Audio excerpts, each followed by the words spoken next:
That bastard? The guiding examiner exclaimed. He was surprised to see a teenage boy approaching. He was about to say something about the test, but as soon as the goblins appeared, a figure dashed past and severed both creatures' heads with a single strike. He feigned confusion. Who is that guy? You see, today was the player identification orientation day, and so far the bald man hadn't been impressed by anyone participating. They struggled just to kill a few lowly goblins and could barely hold their ground. Facing two at once, this guy was even too scared to proceed to the next stage and decided to quit. The best performer so far had only reached round 20, which was barely acceptable. Yet, the bald man was shocked to his core. Why? Because in just 1 minute, a sea of monster corpses lay before his eyes. The teenage boy kept clearing rounds faster than he could even follow. His sword strikes were too sharp and his movements were too masterful, far surpassing even a grand swordmaster. The system announcement for Test 49 arrived. The ground shook and the floor began to crack open. Hold on a second, my friend. Before that, we need to understand who this teenage boy is. In his previous life, he led the strongest team and was the master of the top 1 guild. So why was everyone else lying dead on the floor while he could only weakly hold on, about to lose his life? He had been friends with the blonde guy named Kyojo for the past 10 years, even giving him a rare legendary item to protect him during this dangerous hunt. All of this was just so they could conquer the 80th floor. But when the final boss appeared and Narukami and his teammates charged into battle, Kyojo and his lackeys smirked like madmen. The perfect opportunity to eliminate the top guild had arrived. While they were engrossed in the fight and the cute healer was giving it her all, the treacherous friend suddenly appeared from behind and stabbed her. But why would this guy betray Narukami if they were all trying to save the world? Fast forward 10 minutes, and Kyojo screamed that he hated how much they had helped him. He yelled that he hated living under the shadow of Narukami and his top 1 Blue Eyes guild. But today that was going to change. That was what the blonde guy thought, but he wasn't ready for what was about to happen. A lid fell to the floor and a boy sprang up from a trash can, wondering if this was Earth. Now he was the level 1 Hosoi Subaru, the one with memories of everyone calling him a loser, not even a fraction of the real Subaru who died 20 years ago. Then he looked up information online about the Blue Eyes Guild, and strangely, it still existed. And people said the one who inherited his will was none other than Kyojo. The goal for revenge was clear, but he was only level 1, while the other guy had all his old power plus 20 years of leveling up in full gear. He swore to make that bastard remember who the real top 1 was. But how was he going to fight the one ruling the hunter world? The blonde guy's envy had its roots. During the final battle, when the boss unleashed its first roar, Narukami blocked it with a single slash, while his teammates showered him with praise. The jealousy of Kyojo, who stood beside him, only grew stronger. On that day, the moment he stabbed the healer and mocked her death, Subaru was being attacked by the boss. It felt like Kyojo attacked out of anger, but if we rewind, we'd find that he used to be in Narukami's team, but he left, saying he had a new plan to become stronger. That plan was to kill him. Now back to the present. The question is, how could a level 1 guy kill the strongest person on Earth? Plan A was to find information about the former members of Blue Eyes. So he went to his own memorial while everyone was praying with the Subaru mask on their faces. He saw a glowing flower on the coffin. He dashed forward, grabbed it, and realized this was the skill of one of his former teammates. On the day of the final battle, he had used the tornado skill to push his friends away so that they might have a chance to survive. But if they were still alive after all this, would they truly still be his allies? Charging in without power was a terrible idea. So before contacting anyone, he needed to regain his strength and get a sword in his hand, because in 2 days the player identification orientation would begin. The good news about Kyojo being alive was that he could be killed, sooner or later. Now let's go back to the day of the test. The moment he reached stage 49, the place shook, and the floor cracked. Higa shouted at him to run away.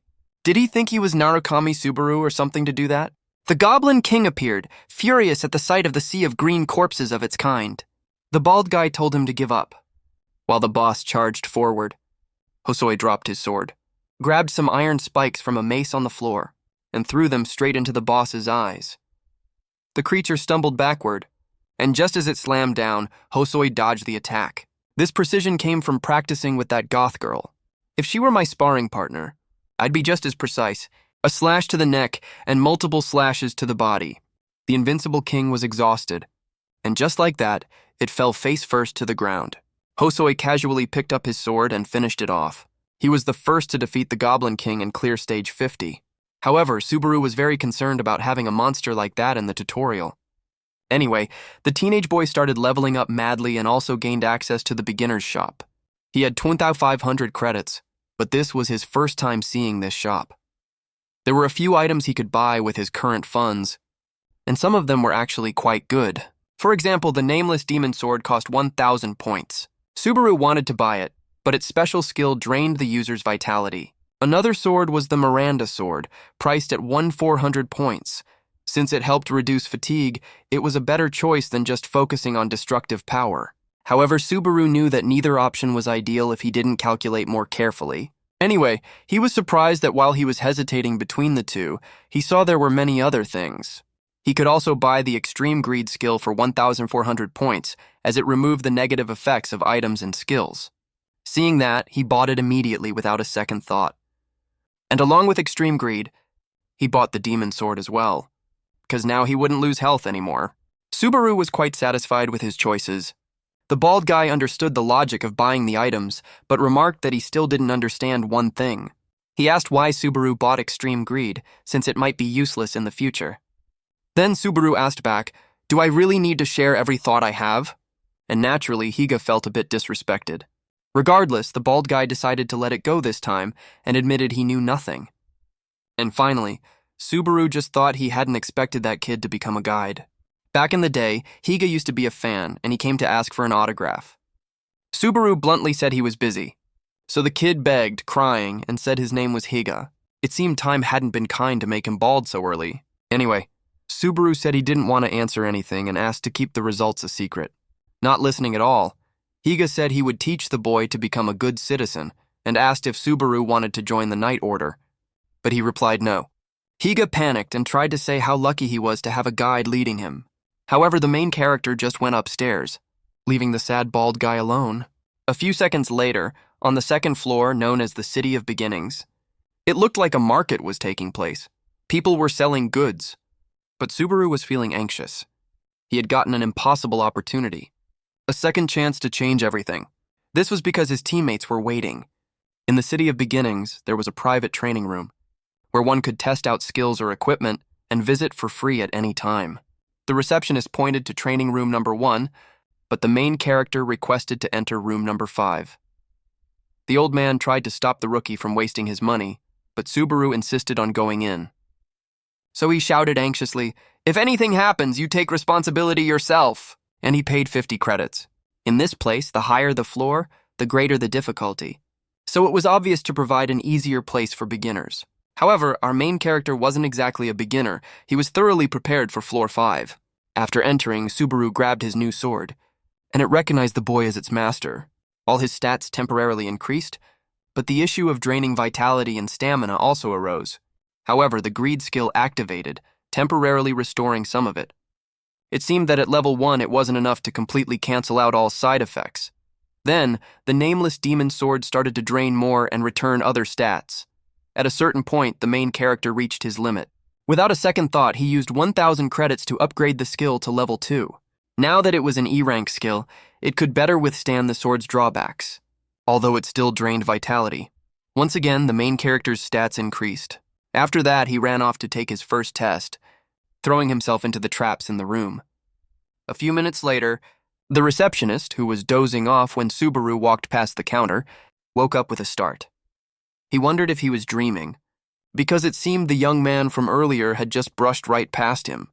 The receptionist stood up, trying to remember who that was, since only 10 minutes had passed. To be sure, he went to room number 5 and knocked on the door, and when he heard nothing, he stepped inside, only to be completely shocked because the room was devastated as if an earthquake had just hit. The next day, Subaru stretched and groaned, feeling his body as stiff as a rock. The good thing was that it was only a weak demon sword. If it were a normal one, it would have been much worse. The side effects had worn off, allowing Subaru to use a bit of his power. In his current state, he couldn't even wield a demon sword. The compatibility between the skill he bought and the sword was excellent, and Subaru figured that Extreme Greed would also support lightning-type skills. The problem was how to improve it, because after upgrading, he was completely broke. Facing financial issues made Subaru lament his miserable situation. Anyway, a guy on the street was commenting to his audience that he felt very nostalgic being there. He was a streamer who had just received 1,000 credits from a guy named Alexander G and promptly poured coffee over his own head. Subaru immediately thought this guy was crazy, but he looked it up online and found an article stating that 1 in every 3 players was a streamer. Currently, there was a system that allowed you to live stream and earn points in real time. Suddenly, someone approached and talked about how the kid was also there. He said it was ridiculous to see Subaru here. The main character started to feel strange in his body, as if he didn't like this person. The guy asked if Subaru was going to ignore him, and the hero realized that this body was afraid of him. Trembling, the main character explained that he had somehow managed to get here. Then the guy sat down and said, "This world is doomed since a loser like you could pass the tutorial." He confessed that he had hoped Subaru would die at the hands of the goblins. Before waking up in the dump, the original owner of this body was bullied. Isaac said he did it because the boy was trash. He said his name was an eyesore and he couldn't even do what he was told. Subaru said the credits he earned weren't enough to do that job. However, he was kicked in the stomach the moment he tried to open his mouth. He even tore the food bag and told him to go live in that dump, because if he left, he would learn a lesson he'd never forget. These memories helped the hero understand why he had ended up in a trash can. Back to the present, Isaac started bragging that he had reached level 20 and was the son of Reinhardt. He also said he had learned a B rank skill, the maximum achievable in the tutorial. So Subaru simply gave him a compliment and said he had to go. But the blonde guy ordered the hero to go buy him coffee and some snacks. Since Subaru didn't answer, he started to get angry. He asked, nearly exploding with rage, if the kid was crazy for not obeying immediately. However, Subaru didn't have a single credit left. Anyway, Isaac told him to sit down. But the hero really didn't want to waste time getting revenge for this body's owner. He planned to leave without causing trouble, but the blonde guy grabbed the main character's arm.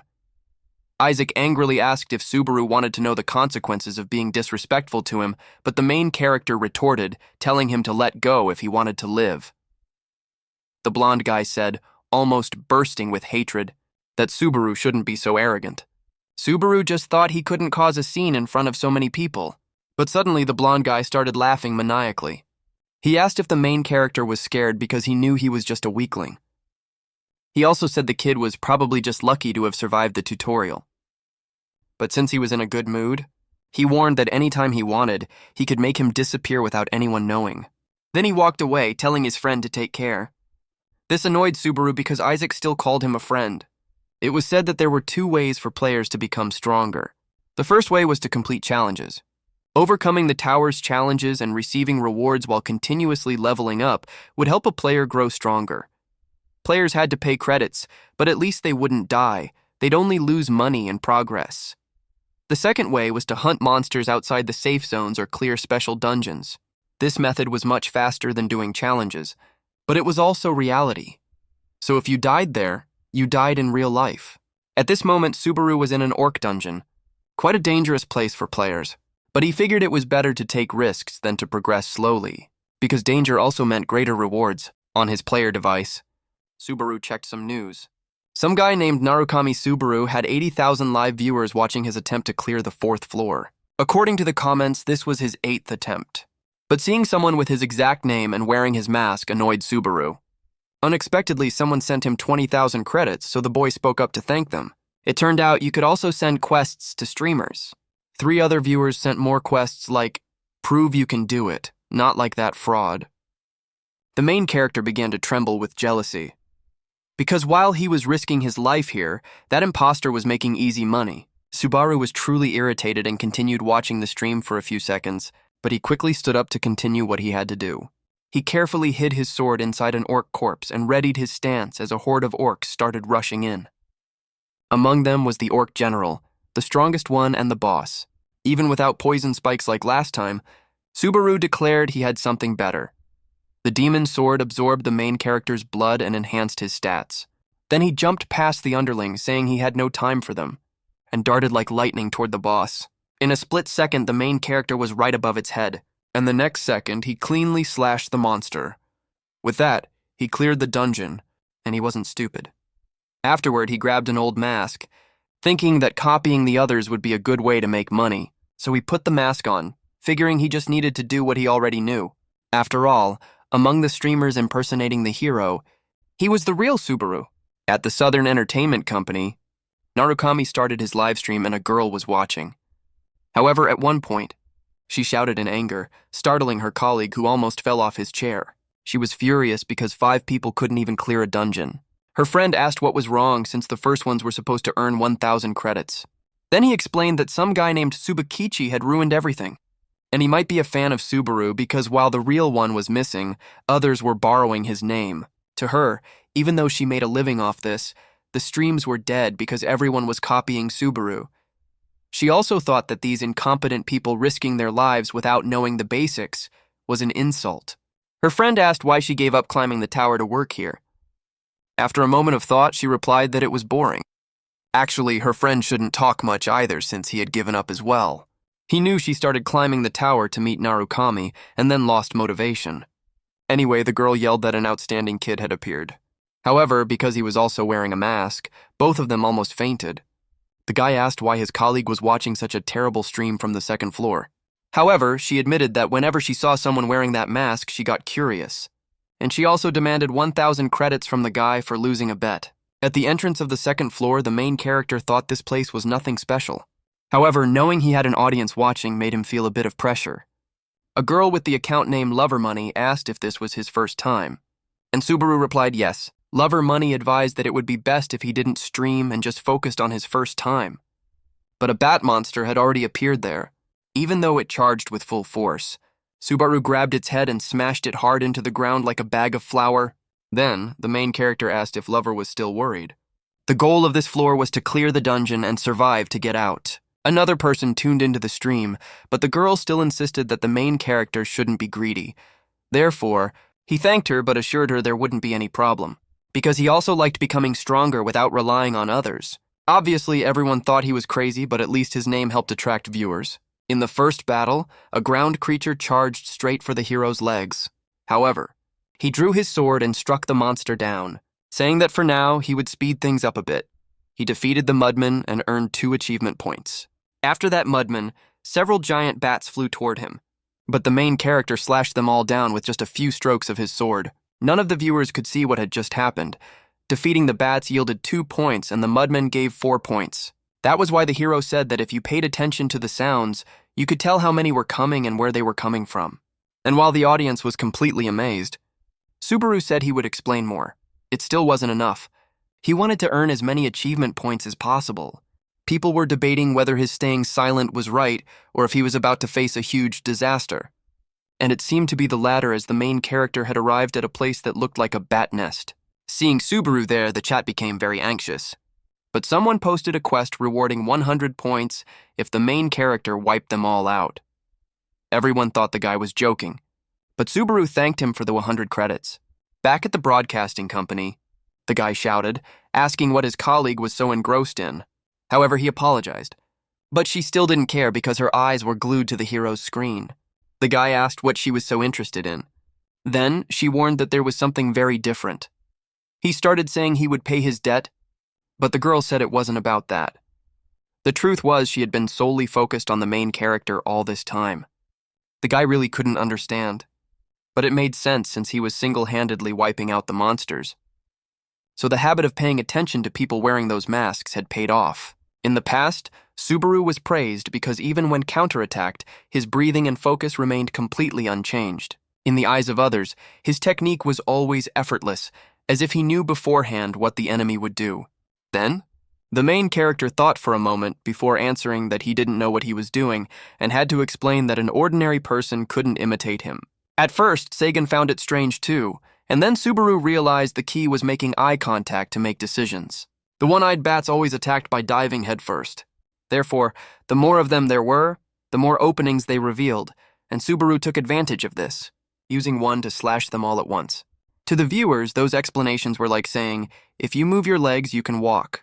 Finally, Lover Money reminded the boy not to forget to claim his credits.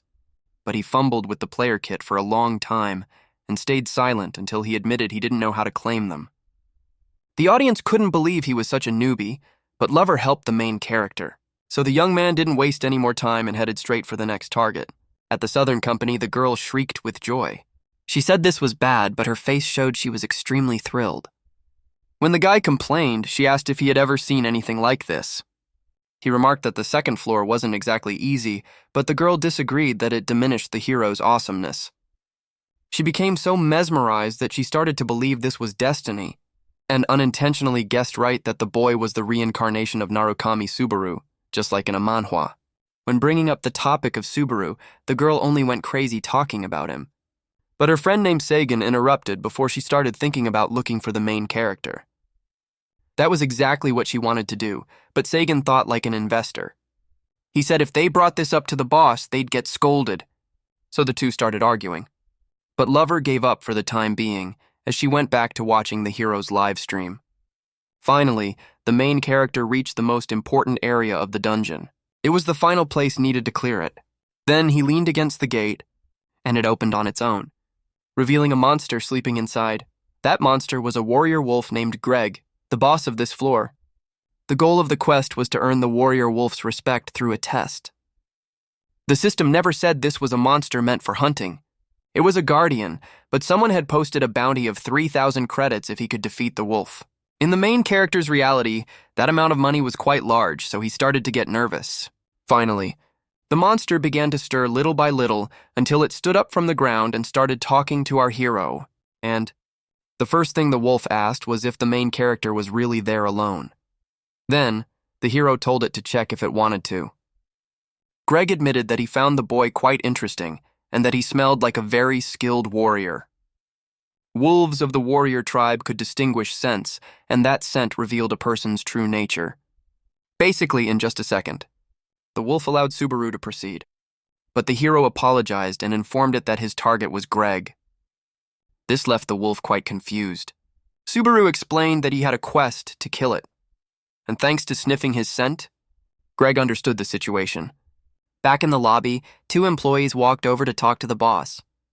The man named John typed on his computer and asked about the size of the main character's audience. Sagan shyly said it was about 20 people, but Lover interrupted and proudly commented that the number had already surpassed 30. The boss asked if the two were joking with him.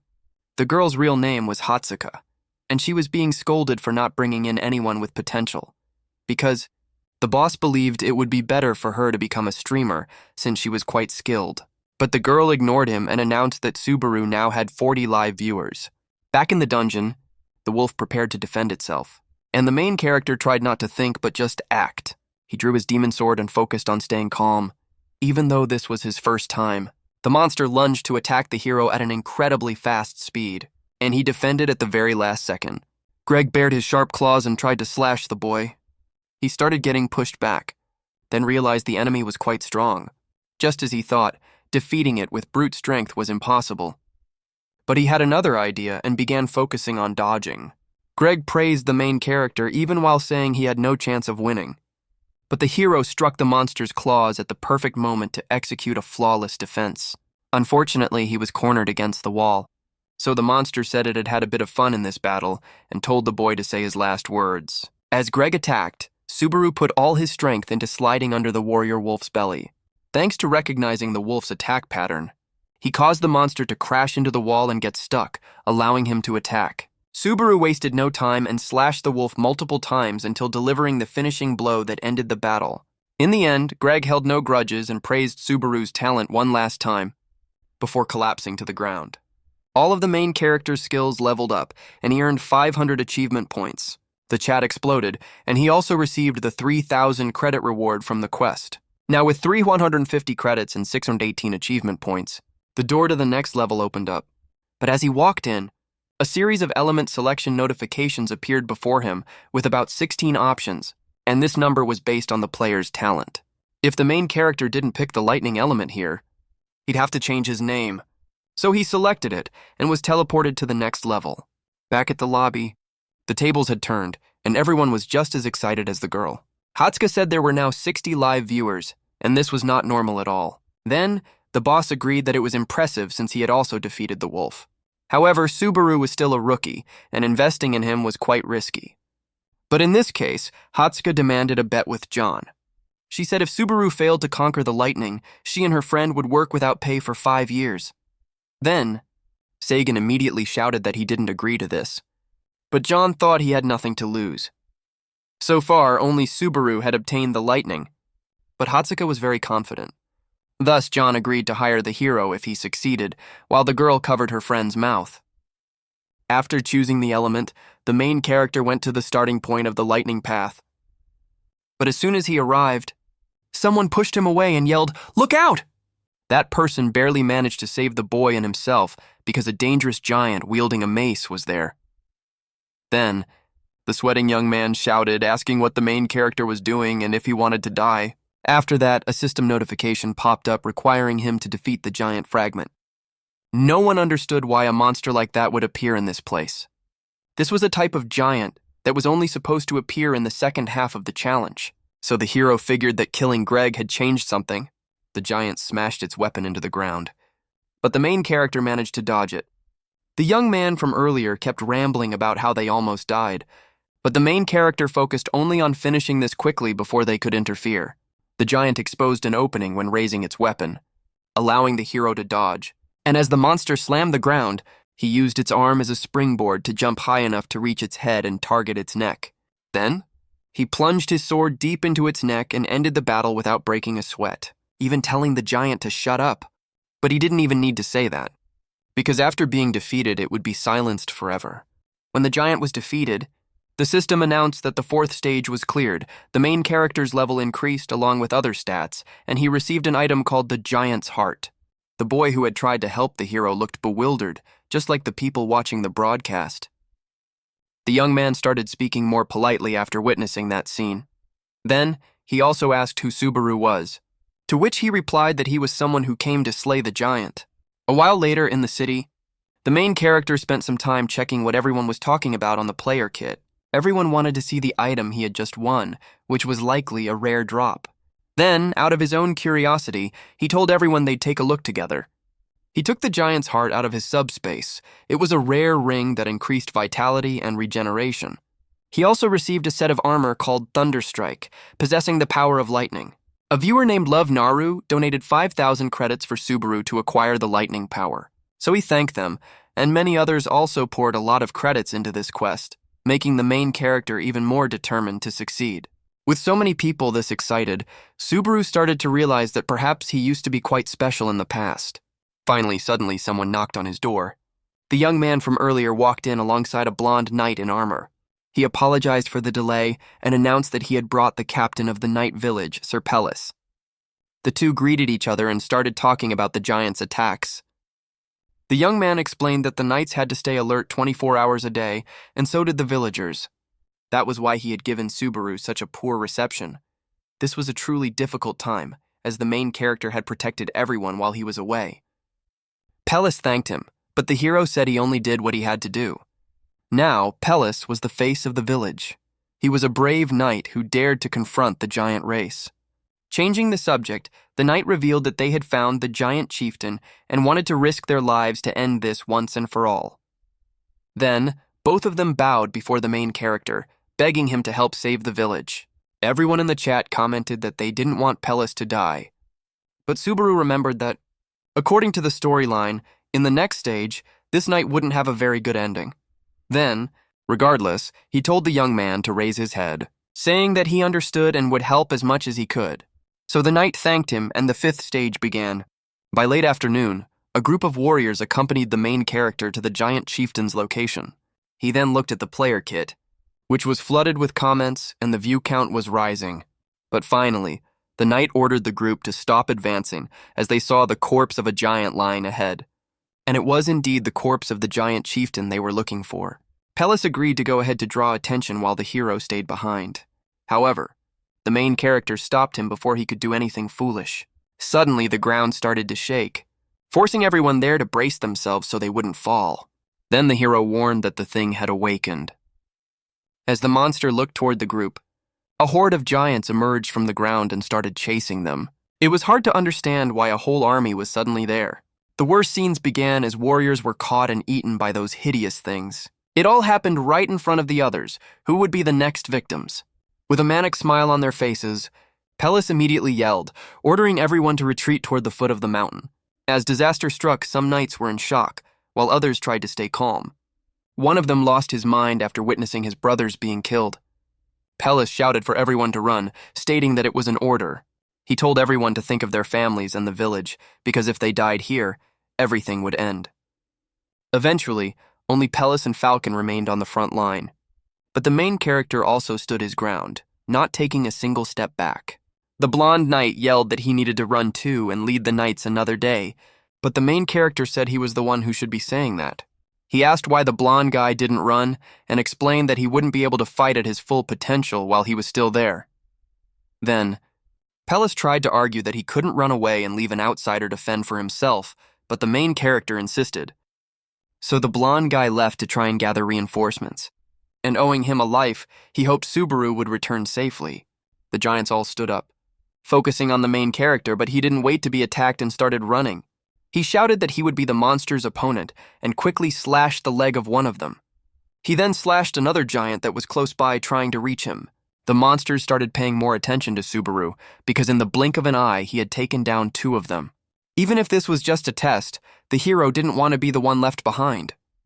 While the battle raged on, the blonde guy ran tirelessly, but at a certain point he felt angry at himself for accepting to run away. The main character hadn't believed he would actually fight. In theory, Pelles was supposed to die there, but Subaru knew that he could have saved everyone. So he continued on the battlefield and took down 2 more monsters with a single strike. Swinging his sword relentlessly, he sent another one flying into the air, and the demon sword continued to absorb energy. Subaru started to feel tired, so he ran to clear a path and find the chieftain early. Using the bodies of the giants as stepping stones, he jumped over several smaller monsters and landed on another, but he didn't stop.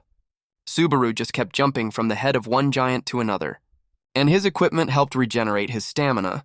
He really needed to find the chieftain, and luckily, he spotted him amidst the chaos. The chieftain also seemed very eager to kill the main character. Subaru became more anxious because if he didn't end the battle right now, he would die. So as the monster prepared to attack, he hoped this move would work. Subaru snapped his fingers to activate the armor's Thunderstrike skill, sending painful lightning through the giants. But what drove them crazy was the sound. So they all started thrashing around violently. Not missing the opportunity, he drove his sword into the giant's neck. The attack was so fast the monster couldn't even react. It just fell backward, and the system announced that Subaru had won. All of the main character's stats increased significantly, and the chat was filled with awe. To Subaru, if this were a normal manga, the main character would strike a really cool pose. But the weather was turning bad, and extreme greed could no longer regenerate his stamina. Even after clearing this stage, the monsters wouldn't disappear until the test ended. Continuing now was a situation the main character hadn't mentally prepared for because he had nearly collapsed there. However, since the 5th stage was cleared, the sky closed up and a massive black lightning bolt from the clouds struck down on Subaru. Meanwhile, things were unfolding. In a cabin in the woods, Rina was sitting and looking at her player kit. Seeger arrived and asked what she was doing. She said she was enjoying the breeze. Seeger agreed that Rina should enjoy it because the end was coming for them soon. When she tried to talk seriously, her friend ignored her. Then the girl got curious about what he was watching that was so interesting. Rina showed that she was watching a live stream of a guy named Narukami Subaru. But just because Seeger suggested that he might be the captain, Rina got irritable. She said he was just an annoying streamer on the 2nd floor, and she recalled what her friend had said. If Subaru were alive, Kazuki would be dead by now. Rina knew the captain. The captain was dead, and she wanted her friend to accept that too. But he disagreed. Rina shouted, asking how long he thought the hero was going to hide. But Seeger retorted by asking the same thing. Were they just going to sit and watch like this forever? Rina said she was just killing time by watching that live stream, but was surprised when she looked back at it. Then Seeger also looked and made a similarly shocked expression. In the test, the main character used lightning magic on the giants and also channeled electricity into his demon sword. He then became much stronger and slashed not just one, but all the giants that got close. When it was over, Subaru realized he wouldn't have the strength to walk back. He had defeated the monsters, but he was wrong to push himself so hard. Luckily for the boy, he wasn't alone. Pelles had indeed gone to call for backup, and when he found the hero there, he ran over to help, but the main character couldn't even speak and closed his eyes until he passed out. At the entertainment company, the atmosphere became tense because they had stopped watching the broadcast. Sagan and John tried to think of a way to comfort the girl, and she appeared to be crying. But in reality, her face was just red from embarrassment. She had sent a message to the hero and didn't want him to think it was just business. However, Sagan recalled that it was indeed a business contact. Hatsuka yelled that she was more of a fan than a manager, so it was normal. And to change the subject, she said she had already told the director that the power of lightning that only Subaru possessed now belonged to him and this new player. John had no doubt that the young man had achieved something worth paying attention to. Suddenly, Sagan announced that the hero had read the email, and Hatsuka almost fainted from excitement. But unfortunately for the poor girl, he only skimmed through it, making her enthusiasm vanish completely. That same day, a streamer who specialized in analyzing player battles prepared to work. Hawkeye had gained significant status thanks to his opinions and guides on how to defeat enemies. He attentively watched the videos of many players, including Kurokawa Amon, a newcomer to Blue Eyes, and Kazuki, the current face of the players whose skills would also be analyzed. Hawkeye admitted that Subaru was a legend and there was no one better to think of. So he thanked all the viewers for being there and announced that today's topic was about Subaru. Hawkeye went to see what was happening in the live threads and stopped at the main character's broadcast. Even he became nervous about the hero's capabilities, who was utilizing his new power very well. Hawkeye explained that the hero was controlling the flow and putting the necessary force into his sword without wasting energy. The streamer found nothing to criticize and realized that people didn't understand this. Then, he commented that the boy would become an important figure and they should pay attention. In the end, Hawkeye almost forgot to use his special skill. But with his Hawkeyes, he stated that the boy's control now must be even better than Subaru's in his prime. The next day, the main character woke up with a start. The system warned that the 6th floor was still paused and asked if he wanted to suspend the challenge. Although his fatigue level was normal, the hero still felt quite tired. Anyway, on his player kit, Subaru noticed that the number of viewers had increased while he was sleeping, so he apologized, saying he'd take some time to rest and ended the broadcast. The main character teleported to the challenge's waiting room and saw a portal ahead. Then, another message from Hatsuka arrived, asking him to pay more attention to the offer. So, Subaru immediately thought it was spam, but his expression changed when he saw it was sent by the Southern Entertainment Company. Afterward, upon returning to the city, Subaru looked at his player kit. He looked up this company that invested in players. It was quite large as it operated in the entertainment sector. A streamer under Southern Hawkeye had praised our hero so much that it was going viral. Subaru noticed the comment section was like a battlefield. But he was also happy about the praise and silently thanked Hawkeye for his good taste.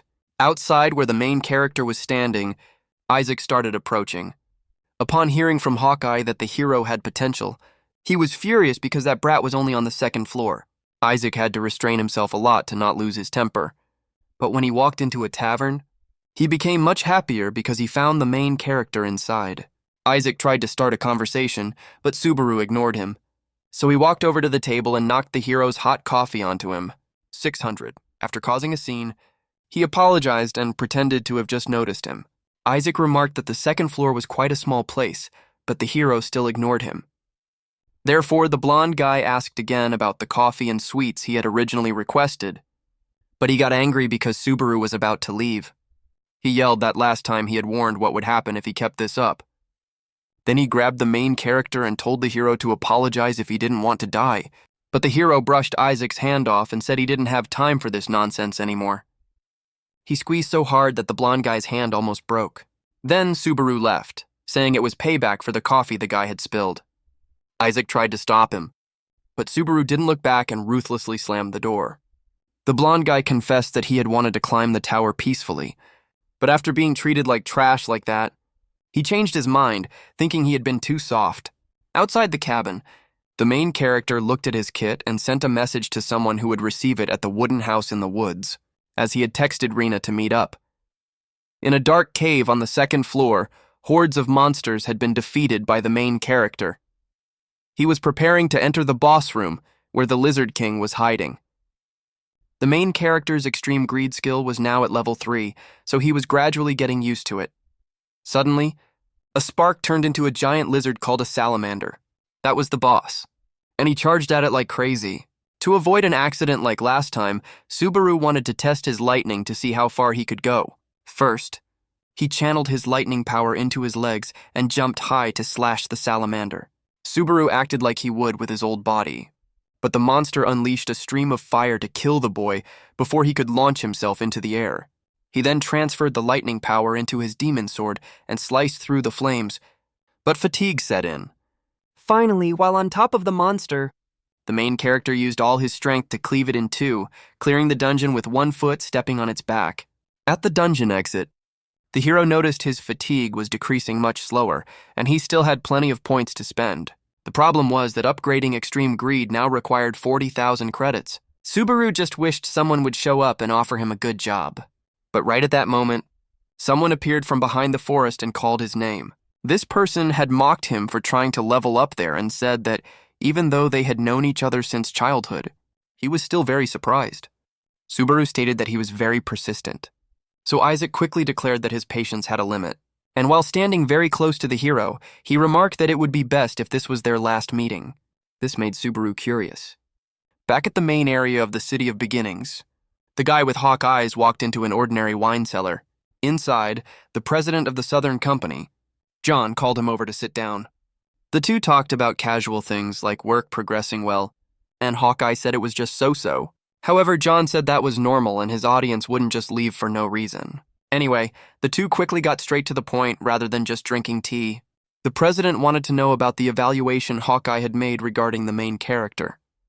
So, as he had said before, he reiterated that his talent was even greater than Subaru's. John didn't doubt his friend's intuition and revealed that he also planned to hire him. For that reason, the guy with hawk eyes said the president had a very good eye for business. After hearing his colleague's assessment, John was certain that he should hire Subaru. Then he asked Hawkeye to collaborate with the main character to boost views. Back to the main character's confrontation, there were now only two of them there, and the hero agreed without any fear. Isaac started saying that bad things happen when you fall into a dungeon alone. He also reminded the kid that he had only made it this far thanks to luck, criticizing him for wanting to be like Subaru. In reality, the blonde guy wanted the name of the Blue Eyes leader to disappear because everything about him was annoying. Subaru felt a bit tired living in an era where everyone had some sort of feelings about him. So he asked why the villain was so obsessed with bothering him. Isaac immediately said it was because of the name, but Subaru retorted that everyone else seemed to like his name. To explain, the blonde guy reminded him that the main character knew who his father was, but the hero still didn't understand. Then Isaac repeated that he was the son of Reinhardt. This reminded Subaru of the one-strike sword saint. In the past, the main character wanted to fight and caused a huge uproar. Subaru from the Blue Eyes Guild had unexpectedly appeared and defeated the ranker Reinhardt from Runeterra. All with just one strike, and in less than a second, after which Reinhardt wanted to keep fighting. But after trying to stand up, he fell flat on his face. In the present, Isaac yelled again for the main character not to mention his father's name. Subaru still tried to understand if the hatred was due to his name or his father, and he also tried to explain that Hosoi Subaru had suffered a lot for bearing that name. However, the blonde guy got bored of listening to this meaningless conversation and conjured a ring of fire surrounding them both. Then, with hands ablaze with magic and wanting a quick end, he told Subaru to shut up and just die already. Isaac said he hated Subaru and hated how everyone worshipped him like a god. Anyway, from what he knew, it was because of him that the guild had perished on the 8th floor. Isaac said that was the price they had to pay and hoped they were burning in some hell right now. The blonde guy threw a fireball, saying the hero's luck had run out by being born with that name, and it exploded right on him. Isaac panted from exhaustion, complaining that he didn't control his power very well, but he felt happy thinking about dealing with the next masked streamer. The moment he heard the word mask, the main character walked out of the explosion with the mask on his face and asked if they were talking about him. Isaac screamed that it was impossible for the kid to be perfectly fine after taking a fireball straight to the face. But the main character said he hated people raising their voices at him, and hated even more having to listen to a blonde idiot babble on. Then he punched the guy right in the stomach, making him drop to his knees and fall to the ground. After the punch, Isaac couldn't even speak, so the hero proceeded to mock his face. Isaac couldn't believe this was happening, so Subaru invited him to play a game. He told his colleague to guess if he was Hosoi Subaru or the masked streamer Narukami Subaru, Or perhaps the real Narukami Subaru from the Blue Eyes Guild. Isaac began to realize that the main character was indeed the famous kid on the streams. But for a loser like him to acquire the lightning element, he figured it wasn't a big deal. He said that a nobody like the hero here couldn't possibly win at this level. And thus, he declared himself superior even to the real Subaru of Blue Eyes. Isaac lunged at the main character, exploding with rage. But this time, Subaru countered brutally, severing his arm. While the blonde guy tried to comprehend what had just happened, the main character asked why he was so confident. Isaac was still very confused, but then he started to remember when Subaru spoke of Hosoi's pain as if talking about someone else. And he finally realized that the main character was the real Subaru, but finding that out right before being finished off didn't help much. With just 2 slashes, the fight was over, and the blonde guy passed out. Then the hero stated that this would be his thanks for borrowing Hosoi's body. In a casual restaurant, people were gossiping about a Subaru fan being there. They felt embarrassed for him and noticed he was live streaming. After thinking a lot, the hero realized that wearing a mask all the time was actually good. That way enemies wouldn't know his identity. And finally, the person he was waiting for arrived. Hatsuka said it was a pleasure to meet him and reminded him that she was the one who sent the message. Then she introduced herself but couldn't hide her awkwardness. The two shook hands respectfully, and the girl thought the boy looked remarkably like the real Subaru. It was as if he had come back to life and was hiding his face behind the mask. Subaru asked if something was wrong, and the girl almost exploded from embarrassment, especially when recalling her boss's instructions to make a good impression, and she was messing it all up. She started scratching her head out of nervousness.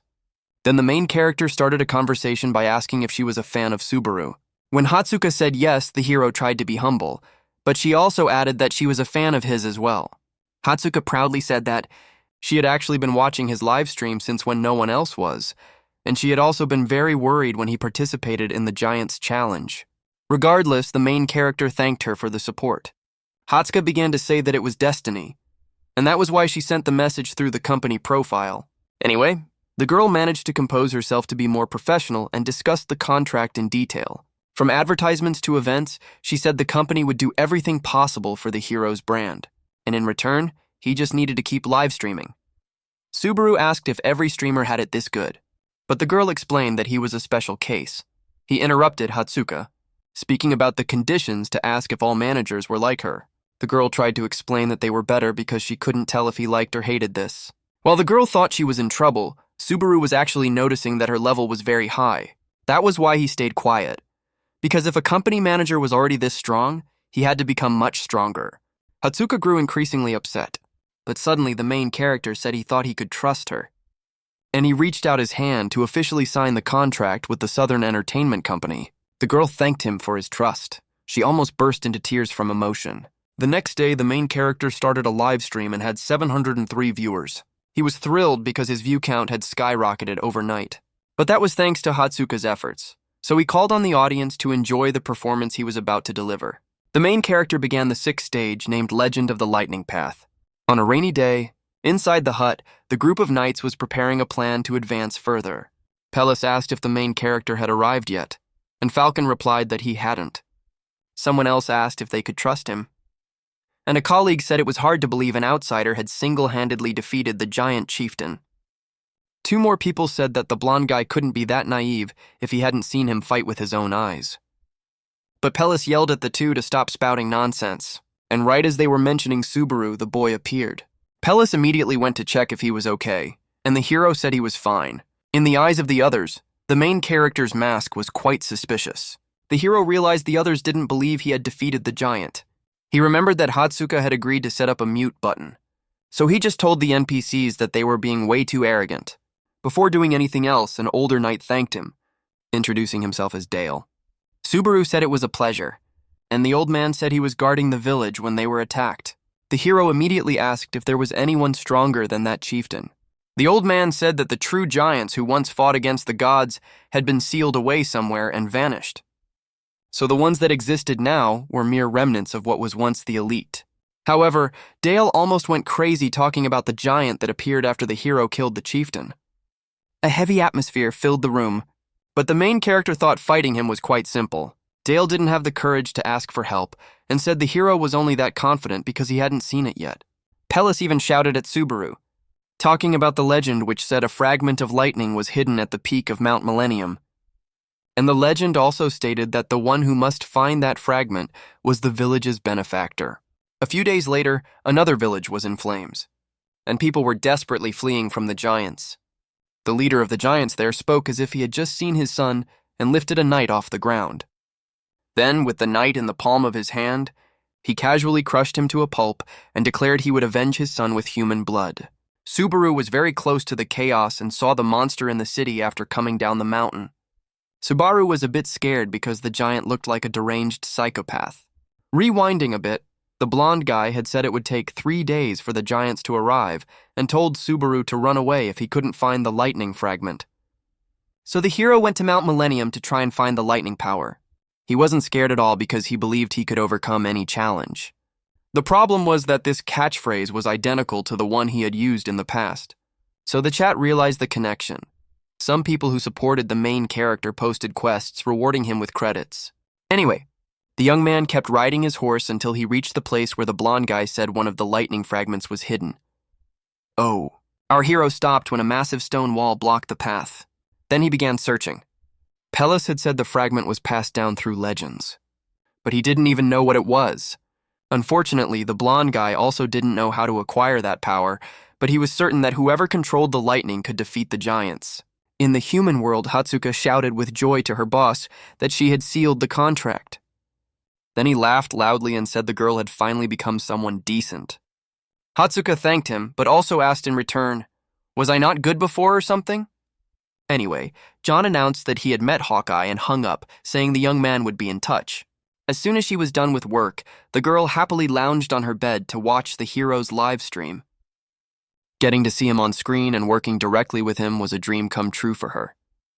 The girl tuned in right when the main character said that catchphrase, but instead of reacting differently, she was surprised because she found it strange that he said it so naturally. At the mountain peak, the main character activated his lightning power, and people thought he was getting nervous because the hero had made a hole in the stone wall. But he didn't stop. He kept punching harder, creating an explosion of lightning. Then he felt happy because he had finally found something important. Everyone in the chat asked what was happening with the hero. At the top of the mountain, only he could feel the lightning power calling out to the current of lightning inside his body, and this power lay behind the door he had just found in the mountain. As he moved forward, the chat gossiped that the main character didn't have the key to open the door. However, he reached his hand out, and the moment he touched the rock, flashes of lightning appeared. Then once again, the main character focused electrical energy into his hand and clenched his fist to strike. No, he already knew the secret to opening the door, so instead of looking for a key, he simply tried to break it. When the main character's electric power touched the door, it reacted, shaking violently, and like a magic trick, it opened on its own for our hero to enter. Then he took a deep breath and walked in to face the final test, and as he stepped through the gates, they locked him inside until he finished. In the hut where the main character had been, everyone continued discussing a few strategies. The old man asked if the blonde guy really thought the hero would obtain the lightning power, and he answered yes without needing to think. Dale said the captain placed a lot of trust in him, but for Pellis there was no reason to doubt. Suddenly a person barged in, yelling that everyone would die even if Subaru succeeded. He fell to his knees, trembling in fear, and said the colleagues there didn't know the strength of the giant they would have to face. Pellis walked over to the boy, asking if they should give up. The blonde young man truly wanted to trust the main character, since they had been saved by him once. However, the boy said it was easy for Pellis to talk when he hadn't seen that monster. Suddenly, the tent started to shake, and the items on the table began to fall. Then, a knight ran in, shouting that the enemy had arrived, catching everyone off guard because they didn't expect him to come so quickly. Inside the cave that the main character had opened, he walked, trying to figure out what the test wanted him to do. Some people said there seemed to be nothing at all, and a few mentioned interesting facts like how lightning could be so fast it was invisible. Subaru then started trying to search for what he couldn't see. He closed his eyes, remembering that the challenge was called the lightning path. The strongest power he felt came from beneath his feet, so he had an idea. He picked up a rock from the ground and threw it as far as he could with all his might. When electricity dissipates in the air, the naked eye can't see it. But the further it goes, the stronger it becomes. Then the main character's rock was destroyed just a few steps away. Even knowing it was a test, his only option was to keep moving forward. Then, the hero thought this must be some kind of brutal endurance test. If he failed to pass, he would die. Some people issued quests to the main character, and some told him to stop to avoid losing his life. But he thanked them and kept walking. In the wooden house in the woods, while preparing dinner, Seeger was intently looking at her player kit. So intently that when Rena appeared, she jumped out of her chair in a startle. Rena was also startled, and then asked if her friend was watching something shady. Naturally, Seeger denied it completely and said she was just a bit tired. Then, Rena conversely teased her that perverts often grow a lot of hair. Actually, ever since she was banned from watching live streams, she had been very bored. But Rena got curious because it seemed she was being chased off the sofa. Seeger got so nervous she yelled at her friend. She told the other girl to go rest somewhere else and not meddle in everything she did, simultaneously muting the kid. Regardless, Rena felt uncomfortable there and got up from the sofa to leave. Realizing she had crossed a line, her friend said she could stay a little longer and eat. But Rena angrily slammed the door in Seeger's face. Anyway, now Seeger could go back to watching the unfinished live stream, because if Rena saw she was watching this, there would be huge trouble. The girl thought that even though they had changed, Subaru wouldn't forget them, and she noticed that the main character was acting exactly like the captain, except he seemed thirsty for credits. As a result, the girl let her guard down, so Rena's hand touched Seeger's shoulder, asking if she thought she wouldn't notice, and just looking at her expression, it was clear she was very angry. In the Lightning Path cave, the main character kept advancing very carefully, but then came the time when he started getting electrocuted, and his progress was only at 2.3%. Subaru could only endure it because he felt a familiar sensation, having faced this many times in the past. With a progress of 3.2%, it was clear he still had a long way to go, but he kept pushing forward, because now that he knew his goal, he just needed to be resilient enough. Everyone in the chat didn't understand why he didn't run since they couldn't feel his pain. Obviously, achieving the goal was the most important thing, but if possible, the hero still wanted to explore something else in the cave. Watching the live stream from his home, Hawkeye closely observed everything. He remembered John telling him to collaborate, and that was something the boss wouldn't do. John had mentioned that when it came to a live stream's success, one could only control half the outcome. Hawkeye knew that popularity would be measured by the types of players that existed. Subaru's live stream felt less like a veteran talking to fans and more like a calm vlog. Narukami was still a rookie streamer, so Hawkeye just needed to do what he knew. This was an opportunity to ride a high-speed meteor and turn him into a shining star in the sky. People said Hawkeye had settled for just analyzing because he wasn't confident enough to climb the tower. But the truth was, like many others, for a moment, he started daydreaming about being like Subaru and lost a bit of focus on his live stream. He startled and quickly got back to work, but realized he had missed something very important. Back to the main character's live stream, he was still walking, but the closer he got to his destination, the more injured he became. Subaru didn't stop or complain about the pain. Instead, he walked on and endured everything in silence. It was said that the strongest lightning bolt was the one that penetrated deepest into the body. Now, the hero had gone far enough to have electric currents inside his heart and meridians. At around 20% progress, his meridians were opened, and the hero gained one magic point. Meridians were casually considered concepts of power, and much like veins, they ran throughout the body. Opening them was like clearing pathways. In other words, the power of lightning had permeated the main character's entire body. Hosoi had never undergone the process of purging impurities from his meridians, which was dangerous and brought immense pain. Even while bleeding heavily, the main character continued toward his goal. Rena felt heartbroken watching this scene from home. She quietly observed, being a player herself. The girl knew what the hero was doing, but she didn't know why. By just moving his body, he was basically absorbing an external force instead of his own magic. Everyone knew that pain was immense and normal. One would typically pass out immediately. Although death in the test wasn't real, the pain was. So the girl almost burst into tears, wanting to know why he was going so far. At 50% progress, the opening of his minor meridians was essentially complete. Therefore, the hero realized he had made a mistake. He felt so terrible he thought he was going to die and fail. In the past, Subaru used to say that no challenge was impossible to overcome. That was how he encouraged his teammates, because in the end he always won. But now he regretted everything. Even for the hero, if he hadn't spoken so arrogantly, perhaps none of them would have had to die with him. What was worse, Subaru remembered that the last words he heard from the blonde guy were about his arrogance. It was all his fault, and he just kept walking as far as he could. But finally, the hero fell flat on his face to the ground and couldn't even move his arms anymore. After passing out, the main character woke up in a green field with his old body, unsure of where he was. But when he turned around, he saw all his teammates having a picnic and was completely stunned. Kazuki and Rina were both there together. So even though it felt like a dream, he still ran toward his friends. When he got really close, Subaru started to cry because everything felt so real. He laughed and said he had had a terrible nightmare and wanted to tell his teammates. But his friends responded by accusing the hero of causing their deaths. Subaru became desperate. And the girl who was stabbed by the blonde guy asked why he hadn't protected them after boasting about how great he was. Come on. A blazing red fire transformed the picnic campfire. Subaru tried to scream and explain. But his friends turned into unrecognizable, vengeful spirits. The hero yelled even louder and begged his teammates not to leave him alone. And he was so desperate he fell to his knees on the ground begging. But an explosion ended it all. Back in the real world, Subaru woke up realizing he had just experienced a hallucination. At 97% progress, he was still severely injured but very close to the finish line. So, even though the hallucination was terrible, he was grateful to have remembered why he was alive and what Kazuki had done. At the tutorial village about to be attacked, all the villagers stood with the knights preparing to defend themselves, although they were terrified, as at least one giant had breached the wall. The knights were trying to find out where the real boss was. They also said the hero must have run away, but Pellis yelled that he wouldn't do that.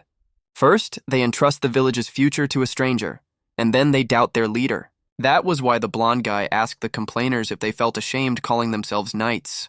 Dale quickly affirmed that the captain was right, and before blaming anyone, they needed to protect the village. He drew his magic-imbued sword and declared that a knight must protect, not be protected. Then, charging to the front lines, Dale and Pellis rushed to face the monsters, ready to die with honor. Right at that moment, the main character finally reached 99% progress. He saw some kind of electrical energy core and guessed that it was the goal of the test. The problem was his fatigue was also nearing 100%, but having come this close, he couldn't give up. Back to the battle at the village, Dale ran at full speed and used his sword to slash a giant's leg. The monster screamed in pain upon being hit and tried to grab the old man, but failed. Then the blonde guy charged in from behind, telling his comrade to leave the rest to him before climbing onto the giant. So when he reached the neck, he jumped up and slashed the giant from all directions. The giant was annihilated in an instant and fell backward, completely defeated. Witnessing this scene, the knights started to kindle a bit of hope. They rushed close to the monster to vent their anger and fear. Then Pellis said that now they had killed the strongest giant, they could rest. But ironically, Dale warned that this wasn't the boss they were talking about. While they were still clueless, the other knights were surprised the challenge was so easy. One of them thought things would be easier now, but suddenly he was crushed. Pellis and Dale could only see a dark shadow from afar, but the blonde guy understood this enemy was on a completely different level. Back to the main character. The progress reached 99.99%, and he had taken hold of that electrical energy core. That was why Subaru shouted that this would be the first step in his revenge. An explosion of electrical energy occurred, but then it passed. And when it passed, it seemed he had finally succeeded. However, just as he relaxed, a tremor ran through Subaru's body as the opening of his minor meridians was completed. If he took one more hit, no matter what it was, he would definitely die. But luckily, the main character just passed out after completing Phase 6. From afar, John felt annoyed because the main character always pushed himself to the limit. He thought the kid didn't know when to stop while live streaming. On a call with Hawkeye, both of them said they were watching Subaru's stream. But Hawkeye yelled to his boss that this hero was going to become a star, both as a player and a streamer, just like in Narukami's case. Hawkeye said that what the hero was doing was exactly what the audience wanted because it was more realistic. After all, the true leader of Blue Eyes was a player, not a streamer, meaning they were witnessing the birth of a new Subaru live on air. Back to the main character's broadcast. After lying on the ground for a while, he managed to get up. His whole body ached from exhaustion. It was at 81 out of 100, but Subaru's stats had increased, and having cleared Phase 6, he received a lot of credits from his viewers. The main character now had about 20,000, half the amount needed to upgrade his extreme greed skill. At least now, he had the key to defeat the giants.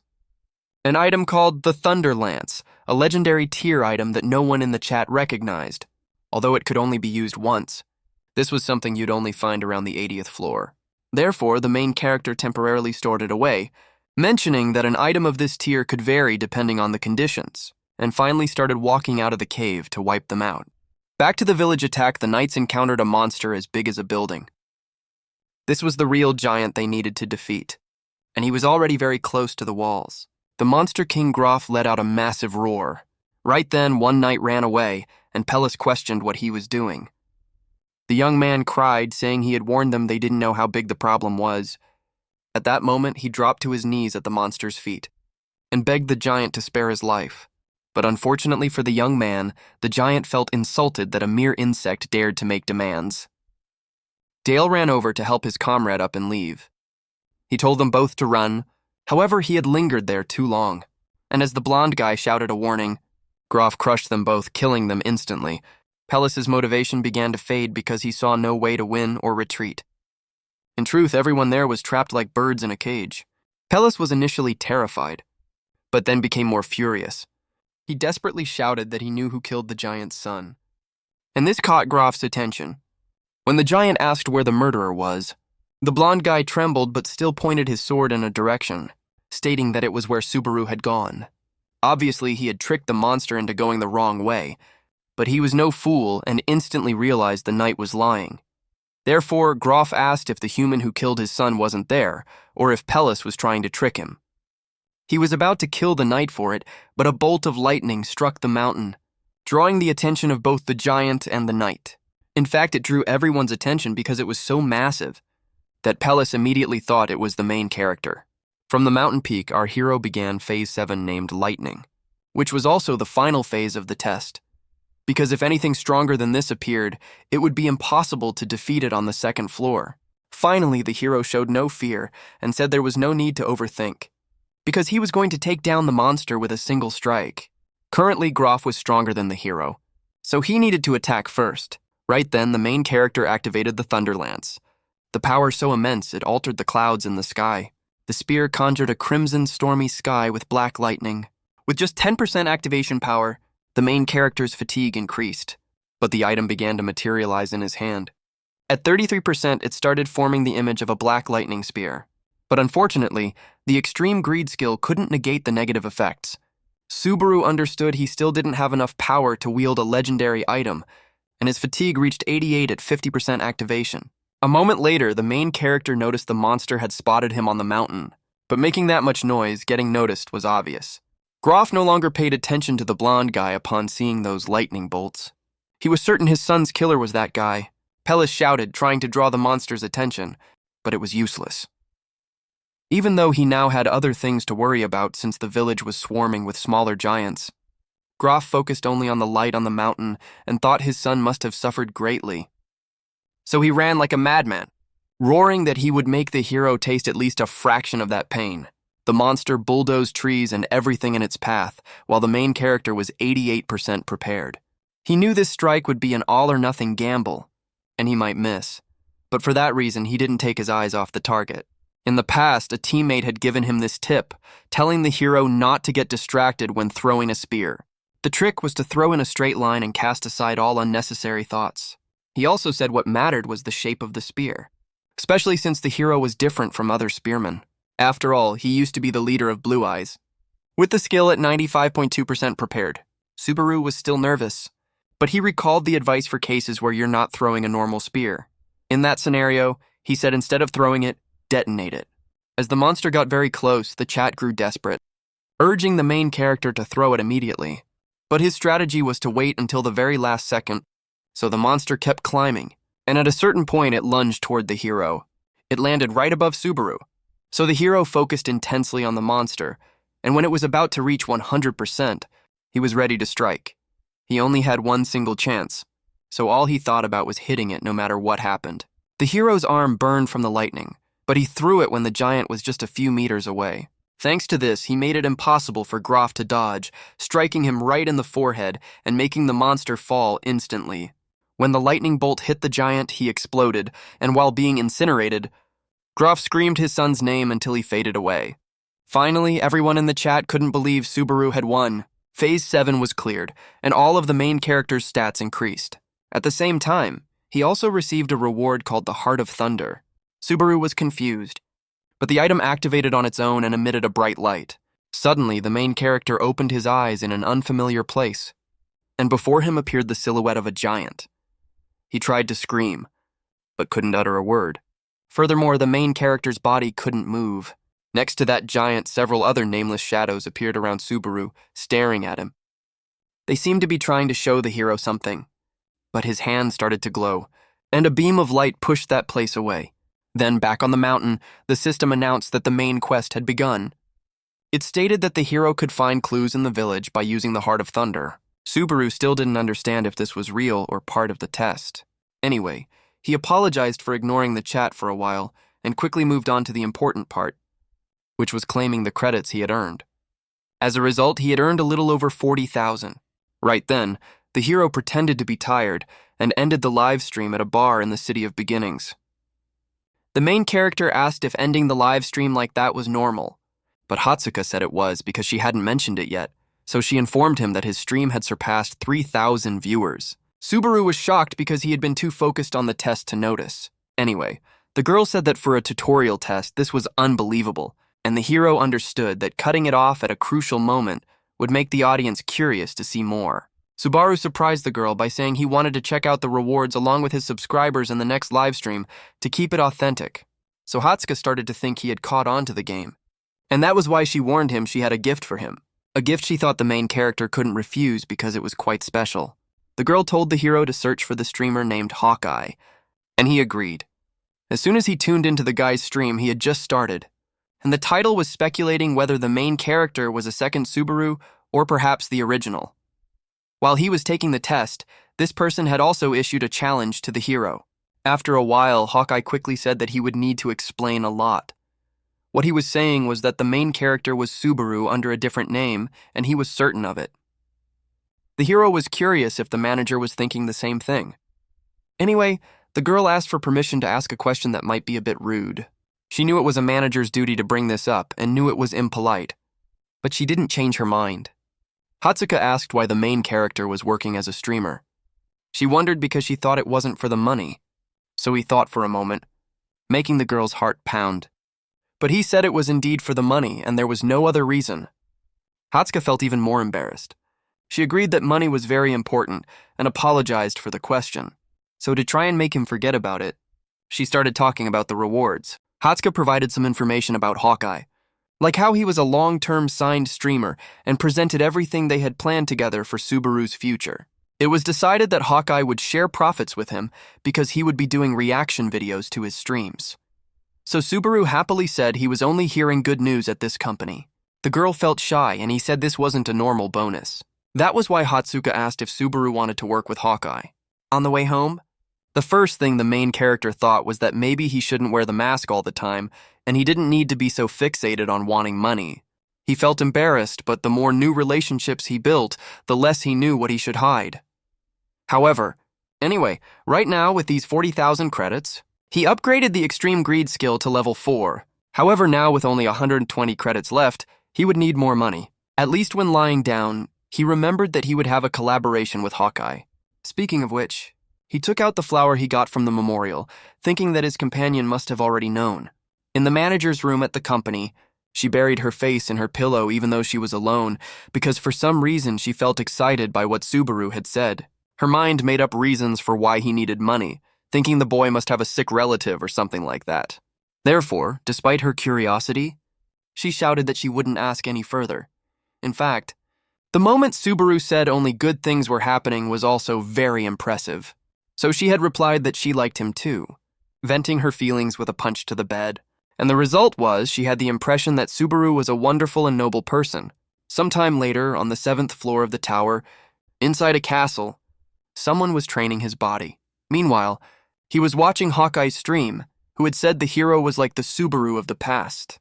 However, this guy didn't like that, especially since he didn't even know who that streamer was through the comments. A subordinate reported it was a rookie who had an average of 8,000 views, making the guy from Blue Zone recall that he had achieved the same in the past. When they talked about that player, he understood Subaru was someone said to have mastered electrical power.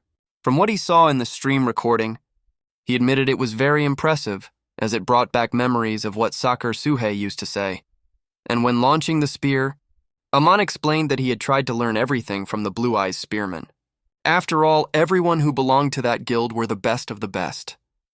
For some reason, people had forgotten that it wasn't just Subaru who was a monster, and their deaths were very suspicious.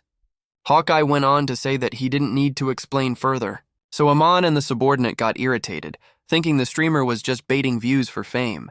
The player turned off the TV immediately and asked why he had to watch that show. However, the subordinate explained that it was a request from the guild master. Lightning was the symbol of Blue Eyes, and Blue Eyes was the parent guild of Blue Zone. The subordinate said they had gathered intel that the hero was a money-crazed freak. That was why he pulled back the cloth on the shelf and showed the player 100 gold bars. At this, Amon was startled. But not because they were about to spend too much on the contract, but because Subaru only wanted cash. Returning to the Lightning Path test, because the city was destroyed, everyone needed to fix everything.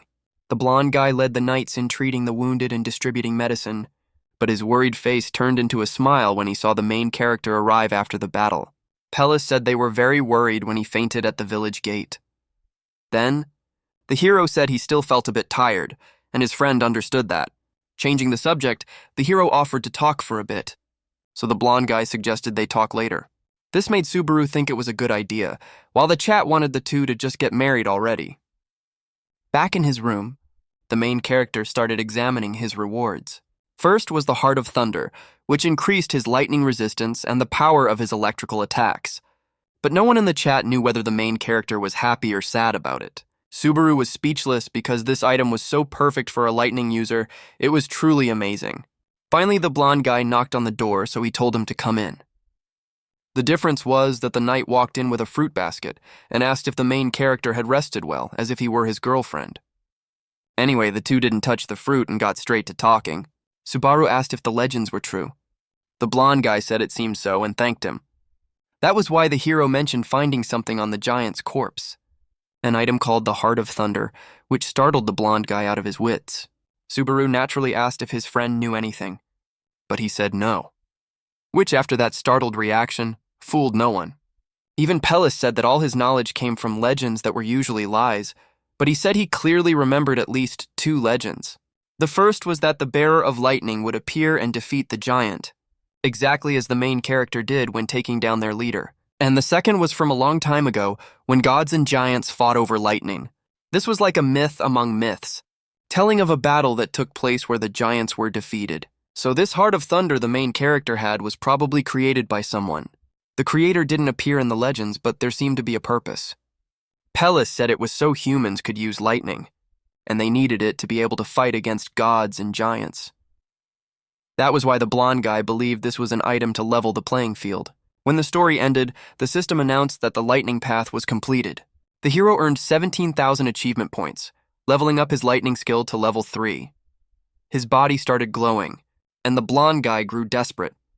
Then suddenly, the main character disappeared and was teleported to the 3rd floor called Ordinaro. He appeared there on some sort of teleportation pad. The players saw the main character there but were annoyed because he was wearing the Narukami mask. Love, or Hatsuka, sent 1,000 credits to congratulate the hero. But he didn't respond because he recalled a memory at this place. In the past, when he first arrived on the 3rd floor, that was where he met Rina. She was very embarrassed about losing her friends, so she asked if the hero had seen anyone as tall as him, or perhaps someone with larger hands. Then the hero said he had, pointing to a corner and saying they must have gone that way. Rina ran off immediately, but after just 2 steps, she got lost again and didn't know where to go, so the hero told the girl to come with him to find those friends. This made Rina very happy, but it wasn't because the main character had nothing better to do, so the two introduced themselves. But even though it was a beautiful moment, he thought that if he hadn't helped, maybe she would still be alive. The chat asked what Subaru was feeling, but the hero didn't explain clearly because he felt very guilty. So he just announced that the next broadcast would be done with Hawkeye. He ended it there, at a restaurant on the 3rd floor. A person appeared at the main character's table after a while. Apologizing for the delay, John came instead of Hatsuka because unless the system brought someone to the floor, traveling took a lot of time. Anyway, he introduced himself as the CEO of the entertainment company. Then the main character said he had heard the manager mention him. Normally, the president would let Hatsuka handle this, but he wanted to meet the hero in person, especially since he was the second person to make that girl so excited. And naturally, John said the first person was Subaru of Blue Eyes.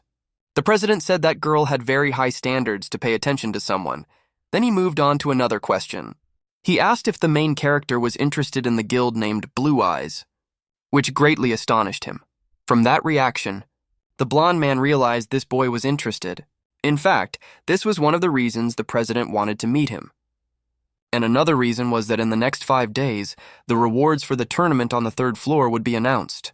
But when the main character saw what John was talking about, he became extremely furious. As our hero ended the live stream, Rina complained that it ended too early. Curious, she went out for a stroll in the woods in front of the wooden cabin. After a while, when she found Seeger, she asked if she was done, and the other girl replied yes. Rina asked what her friend was doing, and she said she was thinking, because in front of the two were a few frozen warriors, and she still didn't know whether to kill or spare them. Rina told her friend to just finish them off, but the other wasn't sure, especially since if Kazuki did this, he would never send these small fries. But letting these assassins live could also cause trouble. As for Rina, she didn't like the idea of their location being exposed by these guys. So, she used magic to summon a barrage of blades from the ground, then used hand gestures to line them up. Seeger tried to shout, telling her friend not to do anything, but Rina didn't think twice. She launched those blades at the frozen warriors, annihilating all of them, until finally only some ice shards remained. Rina said that regardless of whether the blonde guy was behind it or not, they couldn't send assassins back with a report. She also said her friend's indecisiveness was not good and she needed to be more rational. Changing the subject, a message was sent to Seeger's player kit. But when Rina saw the content, she was initially shocked and then extremely enraged. Both of them were annoyed, but Rina was much more furious, especially since they were auctioning off Toshia's shoes. Seeger calmed her friend down, saying it was a trap to lure them out. Someone knew they were still alive somewhere, but even so, they couldn't just sit still. And Rina understood what her friend was saying. Seeger admitted she wasn't good at stealth, but her friend was. Then, Rina told her colleague she was talking too much and she already knew what she had to do. But before that, Seeger grabbed her hand, explaining that she didn't want her to act recklessly. Because in reality, stealing when the winner had been decided would be better. Back to the conversation with the main character, what John showed that dampened the mood were those shoes. He thought Subaru would be interested, and the main character really wanted them. But he wanted them desperately, not for the reason the president thought. In this case, John said it would depend on the results he achieved. The president said that since he was a fan of Subaru, they could create content by hunting for this item. But the main character was just thinking that they were so bold to use Toshia's relic as a reward. John couldn't understand this fury of the hero, and started feeling nervous. Then Subaru said he would go along with that content idea. This cheered the president up a bit. Even so, John shouted after him that he would cheer for him. But Subaru wasn't listening because his mind was entirely focused on getting that item back at all costs. In the main character's room, he was thinking about what kind of event this tournament would be. Subaru thought an individual match would be good, but he also knew he couldn't ask for too much. Suddenly, Hatsuka knocked on his door. When the manager finally arrived, the main character stood up and reached for his mask. So the two met. Then Hatsuka dressed neatly and was still as shy as always. The problem was the main character had kept his mask on the whole time. Subaru invited the girl in, and she almost exploded with embarrassment. But to him, coming all this way just to talk outside was unreasonable. So the girl agreed, her face still blushing red, and, before they could exchange a few words, Hatsuka remarked that his room was quite minimalist. She felt shy because he didn't say anything. But the main character was actually thinking that this girl's mana capacity was immense, and she wasn't a normal manager. Hatsuka asked if there was something on her face, but the main character said it was nothing, and started asking about the tournament. So she apologized and pulled out a stack of papers. Hatsuka explained that the tournament would be in a battle royale format, where multiple players would fight to compete for the reward. As an individual competition, luckily for the main character, Hatsuka noted that the arena would be in the virtual test area. Participants needed to reach level 3 and pay a 1,000 credit entry fee. Also, she had sent him the documents. So when checking his kit, he already grasped the essentials. Subaru thanked her profusely, but she said it was just her job. Furthermore, the girl asked if the main character had heard the message from the director. It was because Blue Zone had sent him a message. At that moment, the main character remembered that bastard Kazuki and started trembling with rage. The girl said they wanted to meet the hero and had emailed the company. They probably wanted to meet him to negotiate better treatment. But Hatsuka couldn't believe it when Subaru told her to just ignore them. The main character declared he had no intention of joining this guild or any other. So the girl celebrated as if she had just hit the jackpot. She confessed she had been terrified to tell him, afraid that Subaru would leave. But since he didn't want to, Hatsuka told the main character to enjoy his collaboration with Hawkeye and happily left. Ultimately, seeing such a dedicated employee, Subaru had a good impression of her. Though the reason for her acting like that was a different story. At a place that looked like a stage, the president was waiting with Hawkeye. Today's event would be a skill showdown between the original and the current Subaru. Hawkeye remarked that this looked like a good entertainment segment, but John thought it would be very humiliating if the main character lost. However, the streamer didn't doubt the skills he had witnessed and remembered that he hadn't lost a match yet. In the end, both understood that everything would depend on the main character's effort. Right then, the manager came to greet them with Subaru walking closely behind. Hawkeye was also very happy because this was an opportunity to become more famous. So he reached out his hand to the hero, and seeing that he seemed a bit inattentive, he introduced himself. So the main character greeted him back. And Hawkeye said he was a fan of his even though he was just a rookie. John asked to save that for later and start the broadcast immediately. Then Hawkeye started with 1,300 live viewers and greeted everyone. Right then, the view count skyrocketed from 1,300 to 12,000. Good, but also concerning. Anyway, he remembered that today was the highly anticipated collaboration. And hearing that, the main character appeared on screen and introduced himself, making everyone curious about his face. So Hawkeye said that neither he nor the manager had seen his face yet. But at least the main character answered the question, claiming he was quite handsome. Hawkeye started feeling nervous as the heat of the live stream kept rising. He felt the atmosphere was great, and Subaru also replied that he didn't have a girlfriend yet, making Hatsuka heave a sigh of relief, without keeping everyone waiting any longer. With 20,000 live viewers, they began the test. Rows of lights turned on and many combat robots appeared in the arena. To explain the purpose of the test, Hawkeye stated that this was the perfect way to test the hero's control. And secondly, because the real Subaru's record was still standing. When the chat asked, the main character said he thought he could break the record. Then finally, the war machines that were standing still suddenly moved and charged toward the main character simultaneously. Despite what the hero had accomplished, the chat wasn't very convinced he would break the record. Some doubted him, but everyone was very excited. A viewer issued a quest to donate 10,000 credits if the hero took down 43 of them, but he didn't accept because if he lost, he'd have to take off his mask. The problem was that others donated even more credits, so Subaru eventually accepted. And since this was Hawkeye's live stream, he announced that everyone didn't need to worry, as all the winnings would go to the hero. So he told the main character to focus and begin the performance. The battle would last for 3 minutes. And right then, several death machines rushed at Subaru. He activated his lightning power and started taking down multiple enemies at once, then grabbed a robot's head and smashed it into the floor. Everyone was shocked to see the hero destroying enemies without even using a sword. But then he drew his demon sword and slashed down half a dozen enemies in a single strike. The chat was stunned, but the machines kept appearing and charging toward the main character. After 1 minute out of the total 3 minutes, he leaped over the enemies' heads exactly as he used to do in the past. So in mid-air combat, he grabbed the demon sword, channeled lightning into it and slammed it into the ground, blowing away all the machines around him. In just half the time, the hero had taken down 26 of them, narrowly tying for second place. So the chat started wailing about the credits they were about to lose. On the scoreboard, with just 13 seconds left, Subaru had 41 kills, and he kept destroying those machines. With another slash, he reached 42 kills. But he was starting to feel exhausted, and with only 3 seconds left, he knew he had to keep going. Therefore, the boy mustered all his remaining strength and took down one more enemy. Then the time ran out. The gym scoreboard displayed the number 43 kills. The challenge was over. And even though the hero didn't kill anymore, because he tied the record, he had now reached the pinnacle. This was a historic moment, so the stream had up to 40,000 viewers. Hawkeye ran out, unable to believe that the main character had tied the score.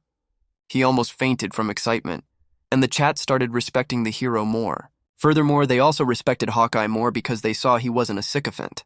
Anyway, the streamer announced he was now live on his own profile. But suddenly, Ranker Reinhardt gifted 10,000 credits, sending all the viewers, except Hawkeye, into a frenzy. Hawkeye couldn't even thank him properly because a ranker was watching the live stream. As for Subaru, he remembered who he was. In another gift, the ranker messaged that he always watched the hero's streams. Because of this, the main character thought his father must have found out what he was doing. But next, Reinhardt asked if the boy was interested in doing a collab. A silence fell over them when this offer was made.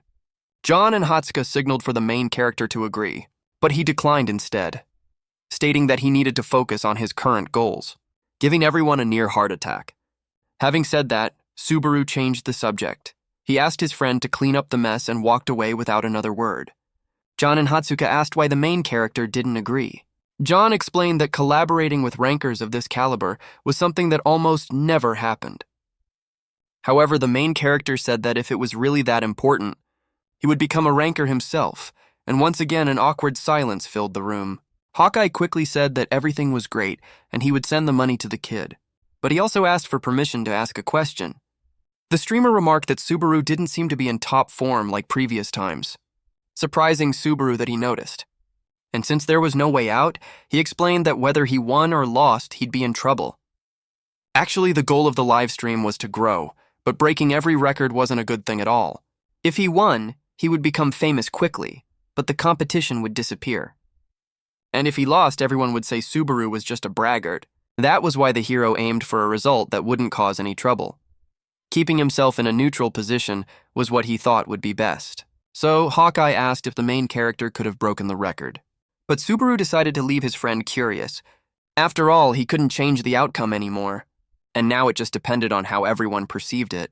At the ranker's house, he went berserk and slammed his fist on the table. This was the person ranked 121st on the leaderboard, named Reinhardt, leader of the Golden Lion Guild. As soon as Hawkeye ended the stream, a terrified subordinate walked in, asking if something was wrong. The blonde guy warned that he was furious with the rookie Subaru. Reinhardt announced that the kid had flatly rejected his offer. He had planned to defeat him in front of everyone and put an end to these rumors. Reinhardt didn't care at all about the lost credits. The problem lay in his pride. Anyway, the subordinate took his master's player kit and handed it back to him. Then the blonde guy asked about the other thing he had requested. It was about Isaac. They were still looking for him, but he had disappeared a few days ago. Because of this, the ranker grabbed the subordinate by the neck and lifted him up. Then he asked if the lackey was trying to mess with him. The subordinate nearly lost consciousness, and at the last second, the ranker threw him against the wall, so the young man fell to the ground in pain. But Reinhardt continued to ask if he was going to complain. Therefore, right then, he dropped to his knees, begging for another chance. The next day, Hatsuka called her boss, sounding quite tired. When he answered, she said good morning. But John immediately laid into her because she couldn't hide her weary tone during an important conversation. John talked nonstop, but the girl quickly got to the topic of the collaboration with Reinhardt. She asked if they really needed to do it, but the boss's opinion was crystal clear. Hatsuka had to try and convince him. Honestly, John thought the main character's mindset was very good for a player. But the girl hung up because she had made her own decision. The girl couldn't stop thinking that this would be a great opportunity for the hero, so she wanted to try and convince him. When the doorbell rang, the main character opened the door, seemingly bare-faced. But he was actually still wearing his mask. Subaru asked if she wanted to see his face. She said no, but started talking so much it seemed like she really wanted to. So the hero asked why everyone was so obsessed with Subaru. Hatsuka replied that maybe it was because he was born with low stats or just because he was kind, but also because he was their hope. The girl explained that the main character might not know, but the first time he climbed the tower, just surviving was a miracle. But as one person climbed, they earned credits. And gradually, humanity changed this place. In the past, it was the great players who created the hope that the tower could be conquered, that it was a world they could enter. And the person who played the biggest role in that was Narukami Subaru. because his achievement wasn't just climbing the floors, but being the first to prove it was possible. The hero asked if the girl thought so too, but about that, she said she'd keep it a secret, just like the boy with the mask. Anyway, Subaru apologized for leaving them standing there talking and invited the girl inside. But she blushed fiercely, saying she had to go. And this time she really left. In the end, she couldn't tell Subaru about the collab. But she felt even more embarrassed because every time, the boy invited her inside. A moment later, the hero went live, and immediately, a crowd of people sent donation messages to him about the collaboration. Everyone also wanted to know which faction he would choose on the third floor, basically paying to pry out some interesting info. When starting the third floor test, the system allowed choosing between the Kingdom of Ottoman and Conrad. Choosing a faction would change everything on that floor because the two kingdoms hated each other like cats and dogs. So the hero chose the Kingdom of Conrad, where only 3% of players opted to join. At the Conrad mercenary rest area on the third floor, the main character walked in, and they immediately noticed him. A bully was waiting to find a newbie to pick on, so he approached the hero and bumped into his shoulder. The problem was the one who bounced back was him, and he almost fell flat on his face as if he had just hit a wall. The bully shouted, asked where the hero was going, and wondered what the hell was wrong with him. But the hero said he was the one with the problem for bumping into him. Right then, the guy grabbed Subaru's shirt to throw a few punches. This was Panther, infamous for bullying rank E mercenaries. He was originally a rank B mercenary, but the main character simply activated lightning in his feet and delivered a critical kick to the bully's chin. So he flew away like a ragdoll. And when he hit the ground, the whole bar fell silent from laughter. Some were terrified, while others found it amusing. But Panther's friends didn't like this one bit, and they cowardly ganged up on the hero. The problem was adding a few more weaklings didn't change a thing. So Subaru took down all of them. Well, the man asked what the hero had done. But since he was a rank E mercenary, he said it was no big deal. The third floor test was about taking mercenary jobs and earning 10,000 credits. The problem was completing a rank E mission only earned a measly 50 points. So players usually spent a whole year there. Remo realized the main character was from another world and said there weren't many like him around. Even so, he said he couldn't give him special treatment, especially since he was about to leave. However, Subaru knew a manly way and explained that he was talking about conquering the Thunder Cave for the Conrad faction. Remo shouted immediately because only rank A mercenaries took jobs there. But the hero knew it was also a battle of honor between the two kingdoms. The Thunder Cave was a special area on the third floor that no mercenary or knight had conquered yet. Between the two kingdoms was a massive mountain that both sides had tried to conquer for decades. Conquering the Thunder Cave located there meant securing a passage through the mountain and gaining a military advantage. That was why the hero said he would clear the place out if he received a rank, a title. Remo thought hard about it because the kid could take advantage of this, while the hero considered dealing with the old man if he wanted to cause trouble. However, that was unnecessary because Remo said he would write a letter of recommendation. After all, raids always needed strong people to fight. Therefore, Remo advised the main character to wait for the group in 5 days. Suddenly, 3 of the hero's followers sent a total of 35,000 credits for him to clear the dungeon solo. Unfortunately, 5 days was exactly when the tournament ended. As for Remo, he still said he couldn't believe it. He confessed that he used to challenge this cave when he was young but lost half his party members. Then he handed over the letter, but the hero said that wouldn't happen again because he planned to go alone. Remo shouted that the kid was crazy because a minimum of 20 people was needed to challenge the place.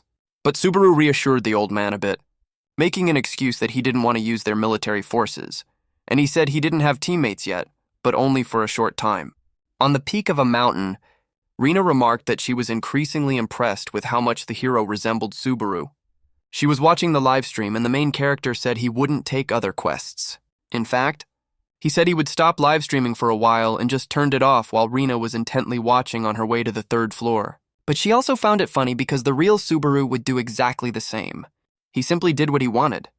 Exactly as if her former guildmaster became a streamer, and knowing that the hero would also participate in the tournament, she thought it would be good to have a chat and obviously hoped he wouldn't get that item. Then on the third floor, Hatsuka praised the hero, happily saying the main character had mastered how to mimic Subaru. If he only took normal jobs, it wouldn't be interesting to watch anymore. Hatsuka asked what the boy would do next. Then he said he would go hunting until the tournament started.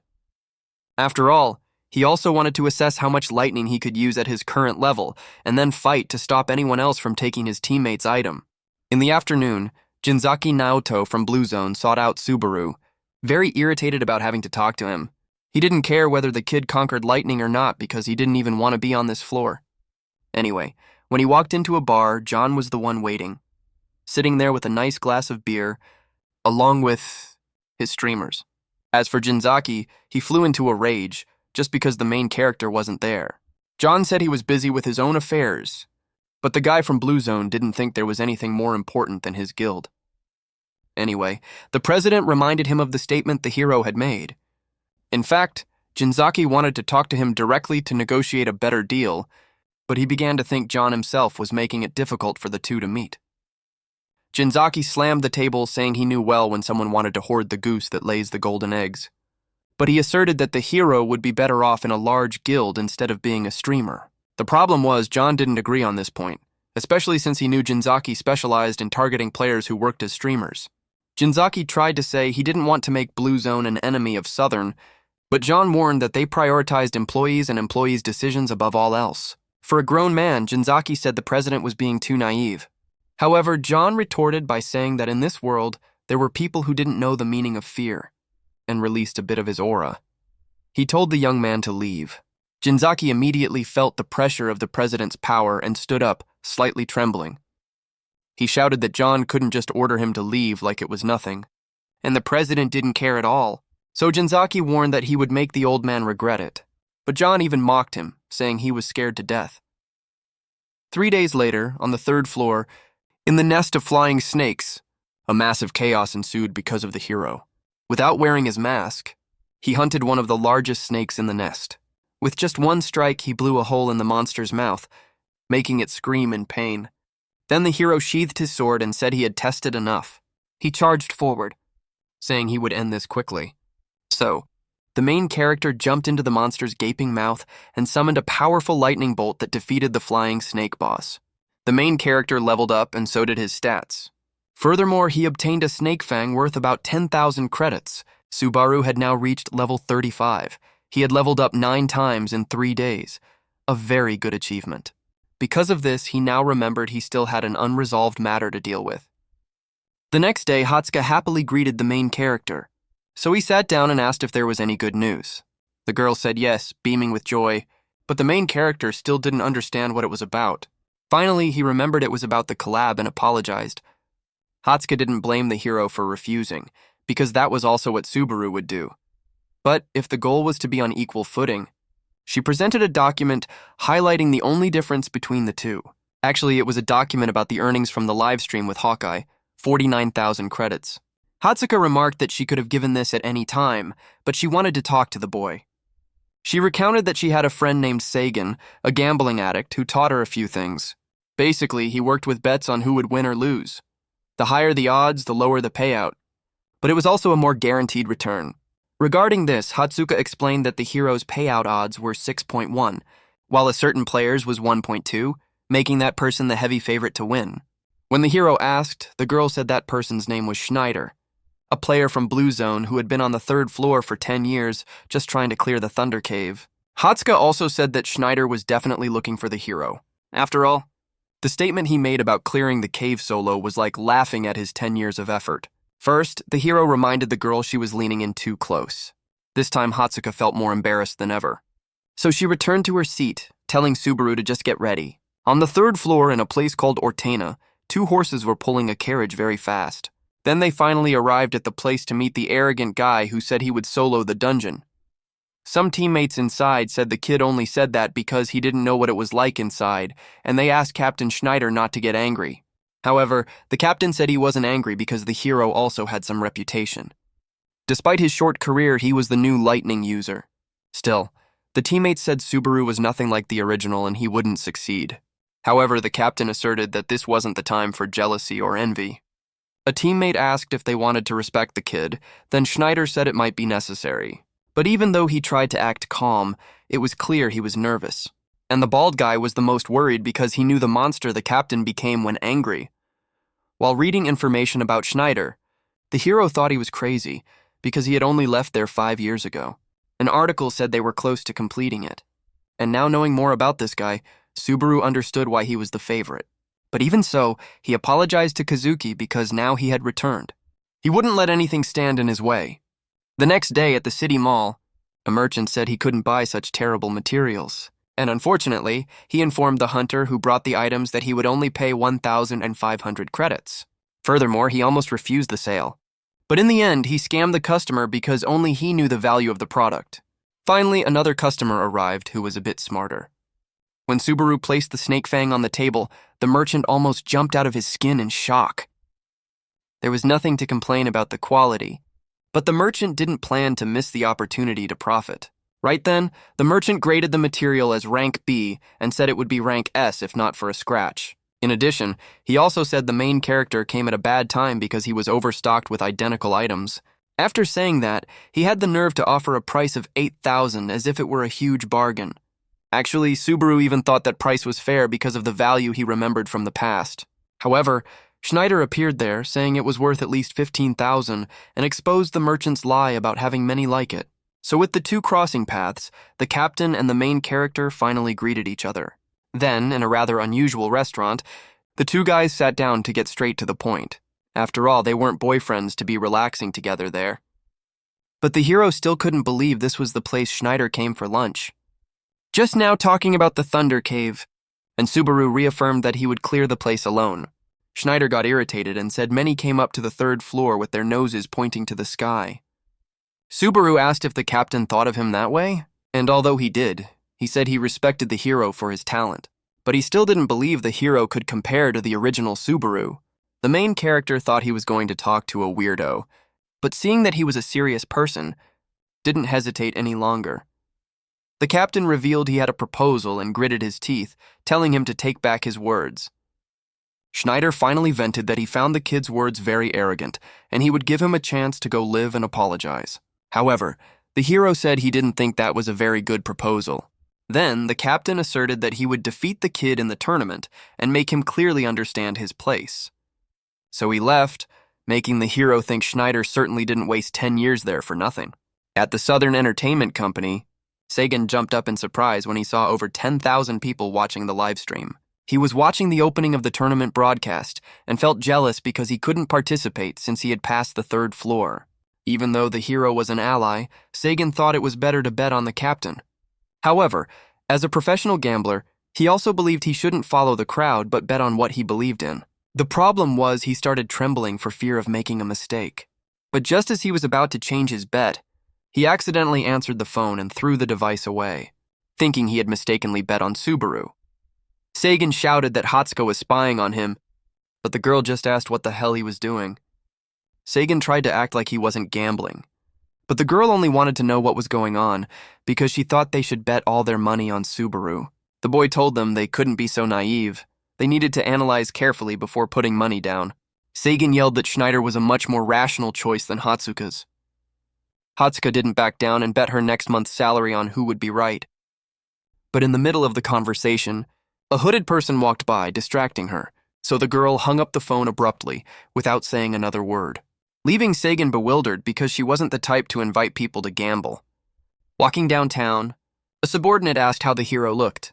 Schneider admitted that he was no amateur, because now only meeting in the tournament would tell for sure, and Schneider himself didn't think he had any chance of losing. From the roof of a building, a hooded person had seen everything. She had originally wanted to check out the favorite candidate of the competition. It was obviously Rina, and she praised his sister a bit. Finally, on the day of the tournament, most people flocked to the arena in the city of Ordinaro. Our hero was already inside the arena, standing very close to the entrance. Then he finally knew the boy would participate. They wanted to vote him in second place. But suddenly the number one spot appeared.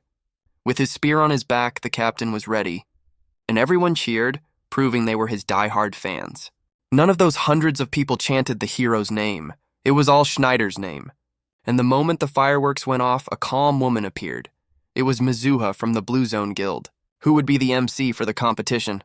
She explained that the tournament would be divided into qualifiers, crafted by Hermes himself, affirming it as the proud symbol of the guild and the legendary holy relic of Toshia. Then she used magic to summon it for everyone to see. So, The hero silently told Toshia to wait a bit because he swore to get those shoes back. In the stands, at least Hatsuka was there cheering, hoping he would livestream. But strangely, the hooded person from earlier was sitting next to her, and Hatsuka swore it was the exact person she had seen before.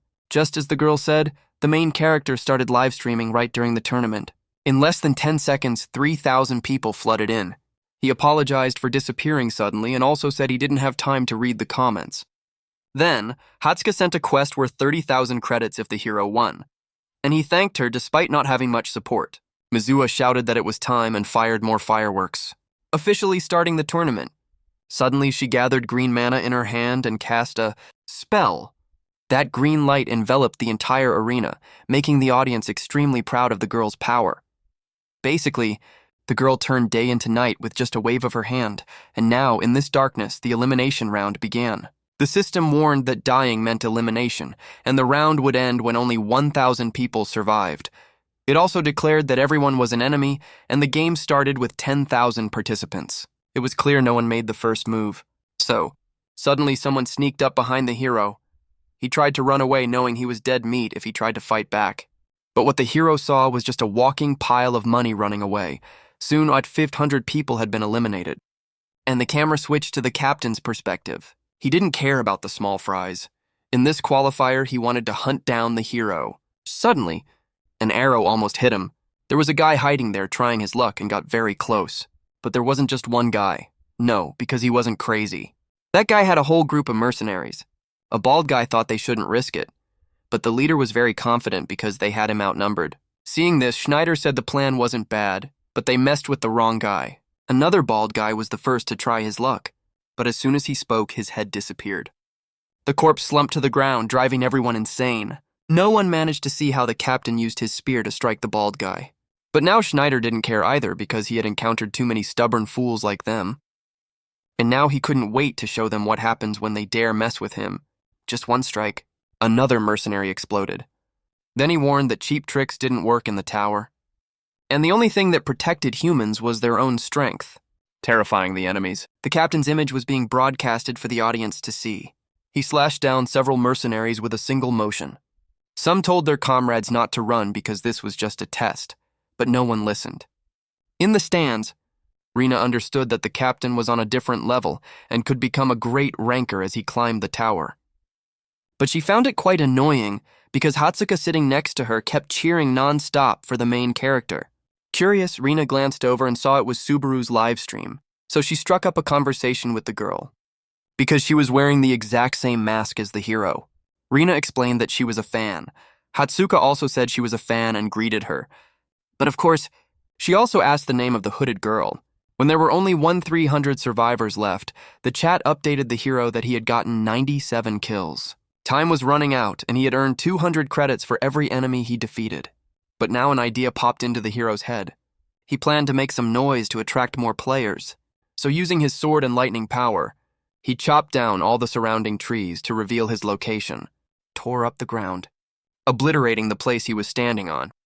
Thanks to this, from his location, the captain heard the noise, and after dealing with the mercenaries, he found the main character. But the hero said he was the one who found the captain first. That being the case, Schneider said he wanted to settle the score right now instead of later. And when someone offered a 10,000 credit bounty for the hero to defeat the captain, Subaru was also ready to fight. Now with only 202 people left until the end of the preliminary round, so Schneider quickly launched a spear attack at the hero. He missed but destroyed everything in his path, and said there was still plenty of time for both of them to fight. Subaru looked a bit nervous because that attack only used physical strength. He knew that if he got hit, he'd be dead for sure, and the spear's range was very long. The second attack from the captain. The main character braced himself and used the demon sword to boost all his stats. Thanks to this, he not only blocked it but also dodged and continued to charge forward. But Schneider also closed in and tried to hit the hero faster. Luckily, he dodged it. But when he tried to slip behind the captain, he was relentlessly attacked. When the main character counterattacked, he pushed the enemy back, making him slide across the ground, and then both created some distance. Schneider asked why the kid wasn't using lightning magic, but the hero replied that it wasn't worth it, especially since he would end the match quickly anyway. Schneider found Subaru too arrogant to think he could defeat him like that, and shouted asking if the kid wanted to stall for time. so that the game wouldn't end early. The captain tried to eliminate the hero immediately, but the main character blocked the attack and mockingly asked if Schneider had used all his strength, making him even more furious. However, the number of survivors hit 1,000 and the preliminary round ended, so Schneider told the hero to wait a bit longer before they both entered the waiting room. In the room, the system explained there would be a 30-minute break. The main character's hands trembled slightly after blocking that last strike. He realized he had underestimated the captain. A few days ago, Hatsuka said that when a streamer reached 10,000 live viewers, they could live comfortably, and now the hero had reached that number thanks to Schneider. But mentioning the captain also made him nervous because he still hadn't cleared the dungeon. Back at the wooden cabin in the woods, it was already morning. Seeger was having an existential crisis from extreme boredom, but he also complained a lot about how someone like Schneider was still stuck on the 3rd floor. The lower the floor, the harder it was to overcome level differences, even if Subaru possessed lightning magic, and Seeger knew that things could change thanks to innate talent. But from what he could see, it probably wouldn't. During the break, the main character exchanged all his credits and spent 80,000 points to upgrade the extreme greed skill. Thanks to this, he leveled up the skill to level 5 and reached rank B. But since these things weren't displayed publicly, the audience started getting curious. In the stands, Mizuha was standing alone staring at the tournament's prize. It was because she heard rumors of a thief targeting the shoes, and she had also caught wind of his identity. Suddenly, a person appeared and announced that the guild's reinforcements had arrived. And since Mizuha asked who was leading the team, that person introduced himself immediately. Then the girl asked what the guy was doing on the 3rd floor, because the one who came to help was simply Kurokawa. Mizuha asked if the guild master had instructed Subaru, and the guy said yes on behalf of both him and Schneider, but he also mentioned that there was another issue, and that issue was currently talking in the stands. Behind Rina's mask, she could only think about the terrifying amount of mana Hatsuka possessed. She wanted to know why someone so strong was here. But to not seem weird, she took off her mask and introduced herself as Tame. Hatsuka explained that she spoke formally because of the other girl's aura, and also realized she was using a face-changing technique. Rina felt threatened enough to think the manager was an assassin sent by Kazuki, but even though Hatsuka didn't want to get involved, she still asked if there was a plan to sabotage the tournament. Because of this, Rina decided to test the waters by speaking vaguely. Then, with killing intent, Hatsuka asserted that if the girl did that, she would regret it deeply. Suddenly, the challenge system announced the 30-minute break was over. Then all participants were teleported to the finals. The rules explained that the finals would be a territory occupation game. Mizuha explained that at the start, every player would have a territory, but only 2 people could be in one square, and they could choose to defend, steal, or hold. If a player defeated an opponent, they could capture their territory, and the one with the most at the end of the match would keep the shoes. So after explaining everything, the girl started the finals by assigning everyone a color. Exactly as the hero predicted. No one went out to attack, because fighting now only yielded 1 territory. But waiting could help them earn more by defeating just 1 enemy.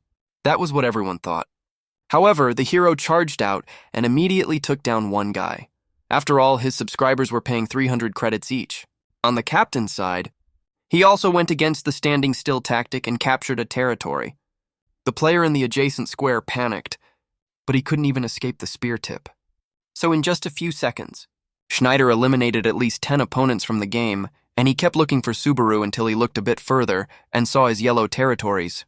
Amidst that chaos, the 2 players ignored everything else and focused solely on each other. But Subaru turned and walked away, causing Schneider to yell at him, calling him a coward. The hero's fans felt frustrated for the main character, but he said he would handle it later because he still needed more credits. Our hero continued grinding for territory and was amazed at how weak the players on the 3rd floor were. Then suddenly, a player named John Chow entered his territory. This guy was exactly the captain's bald subordinate. John Chow said he would be in trouble later for daring to kick the hero's ass there, and the chat informed Subaru that this bald guy was from the green zone. The bald guy didn't hesitate to rush at the main character, so the hero acted like he would defend himself, but he slipped under the attack and slashed the bald guy's spear in half. Then he easily slammed him into the ground, defeating John Chow. And since this wasn't real life, he finished the guy off right there. Subaru eliminated the bald guy so fast that the chat started thinking he was too weak. Finally, Schneider stepped into the main character's territory. And without having time to read the warning carefully because the captain charged straight at the hero, the main character didn't let the attack hit him. He deflected the spear flying at his head, but the captain attacked again. Schneider shouted for the hero to use his lightning quickly, because if he kept holding back his power, he would die on the next strike. The main character jumped back to create distance. Then he simply grabbed the hilt of his sword, making Schneider ask if the kid planned to run away again. But Subaru replied that he would give the captain exactly what he wanted. He started summoning lightning and used the Heart of Thunder to enhance his power and resistance. In addition, the skill from Extreme Greed also helped the hero avoid taking damage. Schneider couldn't believe that the hero was creating a weapon entirely out of lightning, this time questioning if instead, Schneider wanted to run away from there. However, thinking that if he survived this strike, he would win. The captain said no. Not long ago, the bald guy had asked permission to ask a sensitive question. He asked why the boss was so obsessed with the Thunder Cave when he was strong enough to leave. But even Schneider couldn't answer clearly and said people like him often forgot the reason for their stubbornness. It could be a belief or an obsession, but at least the captain was sure that his life would change because of it, and that reason was enough for him to never want to give up. Back to the battle with the main character. The boy spun the spear to gain momentum, and he thought Subaru might become his second obsession until he lunged forward to deliver the decisive blow. And out of respect for the captain's 10 years of effort, Subaru also charged without any mercy. So the two closed in and their strikes collided. Using all their might, the collision created an explosion in the arena, destroying everything. But instead of the captain's destructive purple aura, the main character's golden aura remained. Back to the audience. The girls stopped talking because they felt something strange. Rina became very suspicious of Hatsuka, but the other girl revealed herself that she was looking for trouble because she was Subaru's manager. Naturally, if the tournament had a problem, it would affect his stream and her job. Rina acted like a child upon hearing she was standing before the hero's manager. Hatsuka then got very excited and said it was hard to convince her colleagues she had struck gold. Rina said she always watched the streams, and the two girls started understanding each other better. But suddenly the explosion from the boys' attack caught their attention because it was the only thing playing on the big screen. So Hatsuka hurried off to see what happened and grew very worried. When the explosion ended, both warriors were still standing, but Schneider was severely injured to the point of having a hole from his leg up to his chest. Then he collapsed, breathing his last, and Subaru thought it would be nice to meet the captain again in the future. With a total of 283 territories captured, Narukami Subaru was the winner of the tournament. Fireworks went off and the audience celebrated. Hatsuka also tried to celebrate with her new friend, but she didn't seem very happy. Rina couldn't believe that in the end, the main character was the one who won the grand prize. Mizuha soon appeared to announce it again and told everyone to listen up that Subaru was the winner. Therefore, the girl summoned the shoes, the well-deserved reward for the main character. At this point, Rina angrily stood up from the stands and walked away without saying a word. The seal was broken, and the item fell into Subaru's hands, making him a bit sad because they had been apart for 20 years. And on a normal day 20 years ago, Toshia had shouted angrily because his shoes were lost. A classmate asked why he was so grumpy and called him annoying, but he himself was slipping the tiny shoes onto his giant feet. Since he was told not to touch them, Toshia kicked that friend, making everyone burst out laughing, including Subaru. In the chat, some people told the hero to sell them because he was a mercenary, but he said he wouldn't sell them, confusing the host. Mizuha explained that Subaru could easily make a few million from this thing, but the hero stood his ground. Right then, people started scrambling to offer a price, and someone in the stands even offered 4 million credits.